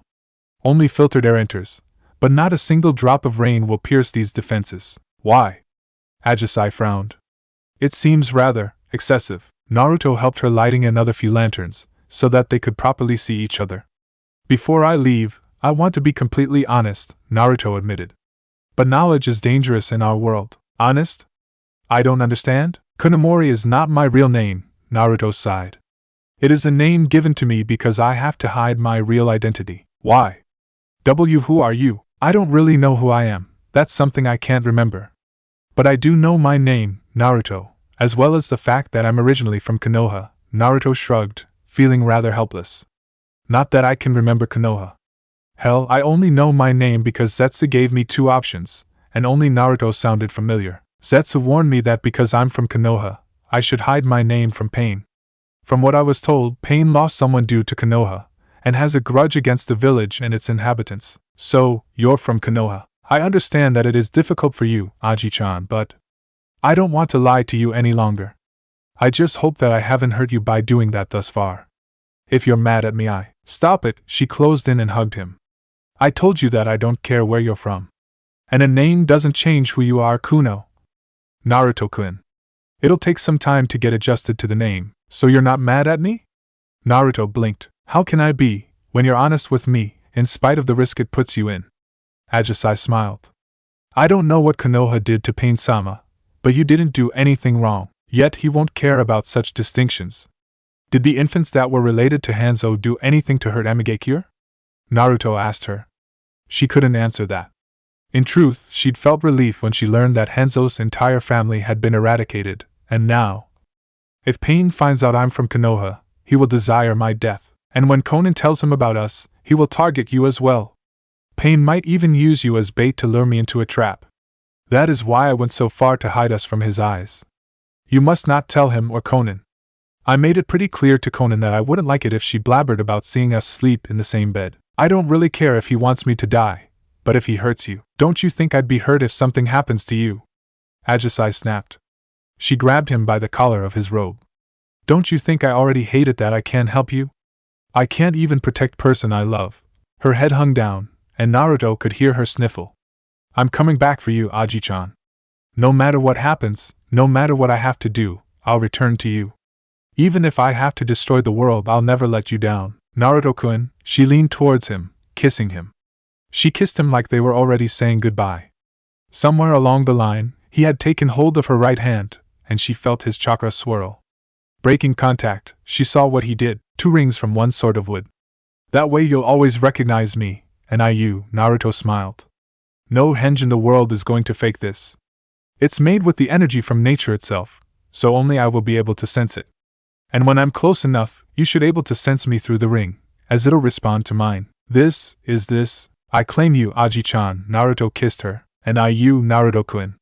They resumed making out, but this time it was her hands that took the initiative, removing his robe, even pulling down. Aji-chan? Warning, Lemon. Those incapable or unwilling to deal with lemons, please skip. I want this, Naruto-kun. You've given me all you have. Now I'll give you all that I am. She kissed him, but this time blushing wildly. With one pull at her sash, Ajisai's pants fell down too. Please be gentle. This is my first time. I don't think I have done this before either. Naruto laughed a bit nervously. Only things I know come from those crappy novels which Setsu gave me once. Aika. Not sure what Setsu was thinking when he said it would make me understand normal people, he blushed. Are you really sure? His isolated life had left him unaccustomed to people, but he wasn't completely dumb either. Before this point, each time their cuddling and kissing had gotten too heated, she pulled out. And after what she told him about the horrible things that happened to her older sister, Naruto knew why. He loved her, longed for her, but in spite of himself, he never wanted to hurt her. Regardless of what he wanted, he found what she wanted more important. I've doubted long enough about this. Ajisai smiled a bit wryly. Cuddling and kissing weren't things that troubled her, to say the least, but sex. Part of her feared that it would be like what happened to her sister, and the other part heatedly longed for his body to join with hers. If you're going to leave tomorrow, I'll at least give you something to remember me by. I can't let my stupid fears hinder me any longer. How could I ever forget you? Naruto's voice wavered when she removed her light purple kimono jacket. Unable to control himself, he took her in his arms, fumbling with the wrappings around her chest while they kissed. She didn't have it much easier with his remaining clothing. Anxiety got the better of them both. Eventually, he only wore his boxers, which did very little to conceal his bulging erection, and she wore only her lavender panties. Her body was slender, but still she had hidden a perfect set of B-cup breasts underneath her loose clothing and wrappings. He wondered why she'd hide them, cupping one breast with his hand while the other softly rubbed over her back. She moaned in his mouth when his thumb touched her nipple, and kissed him with increasing fervor. Both his hands lowered, lifting her from the ground with his hand on her butt, while she wrapped her arms around his neck. The bed seemed the best place to continue. Gently putting her down, he yelped when she grabbed him by his hair, pushing his head down, straight into her chest. So soft, he grinned. And here I thought you were a hard-ass kunoichi. Less talk, she mumbled breathlessly. His hand slid down her back, squeezing her softly in her butt. Let's see if those books were right about this too, he chuckled. The thing about the nipples was right, so why not this too? Suddenly, those Ika books weren't so odd anymore. His hand slipped into her panties, where it was surprisingly warm. The curly tuft of purple hair was quite wet already. Kuno. Naruto-kun? Her light green eyes widened. Just doing what I've read, and in the moment he kissed her, his fingers slipped in. He used the moment her mouth opened wide to stick in his tongue. That was something they knew by now, although Naruto had to admit it still felt a bit weird. Or perhaps it was because her tongue was faster and more flexible. He always lost that little wrestle. His finger was distracting her this time, though. She pushed her hips to his hand. He had to explore for a bit until she gasped.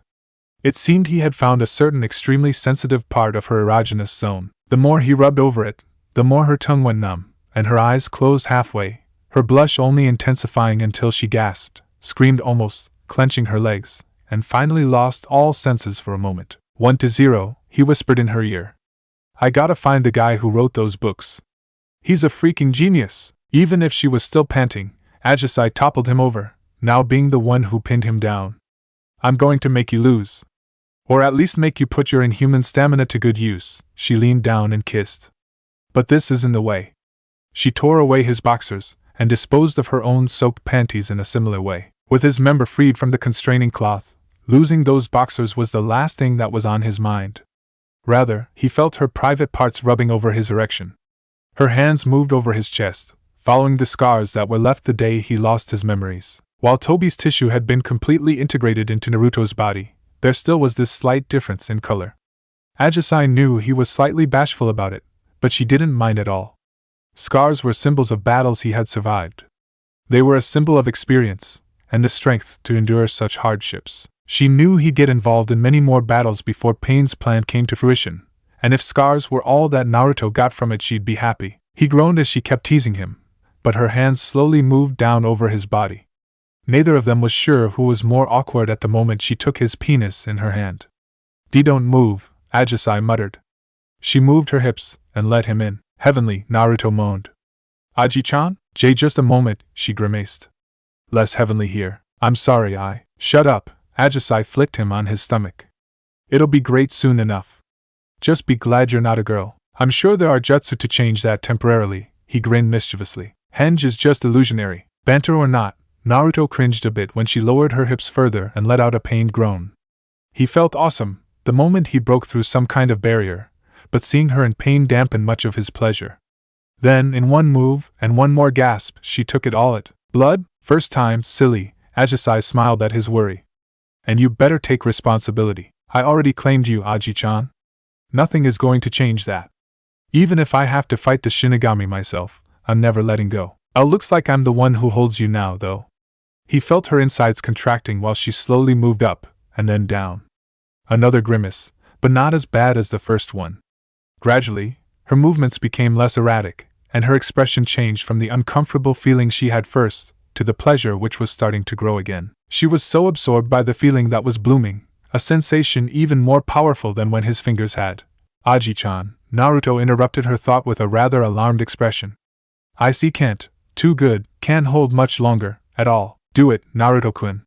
Make me yours! Her mind went blank when she felt him erupt within her. That warm shot inside triggered a flood of pleasure. It took them minutes to catch their breath. His weakening limb was still within her as she laid face down on his chest, listening to a fast heartbeat. Whether it was hers own or his, she didn't know. Darn, a draw, she eventually muttered. Aji-chan, isn't this, bad? Birth control jutsu are awesome. Ajisai smiled contently. Yeah, it's probably better if we didn't do that until things quiet down. With Akatsuki and all, it wouldn't be a good place for kids. Naruto's hand crawled over her back, making her shudder in pleasure. So sensitive. I'm sure I'll be the one who wins the next round.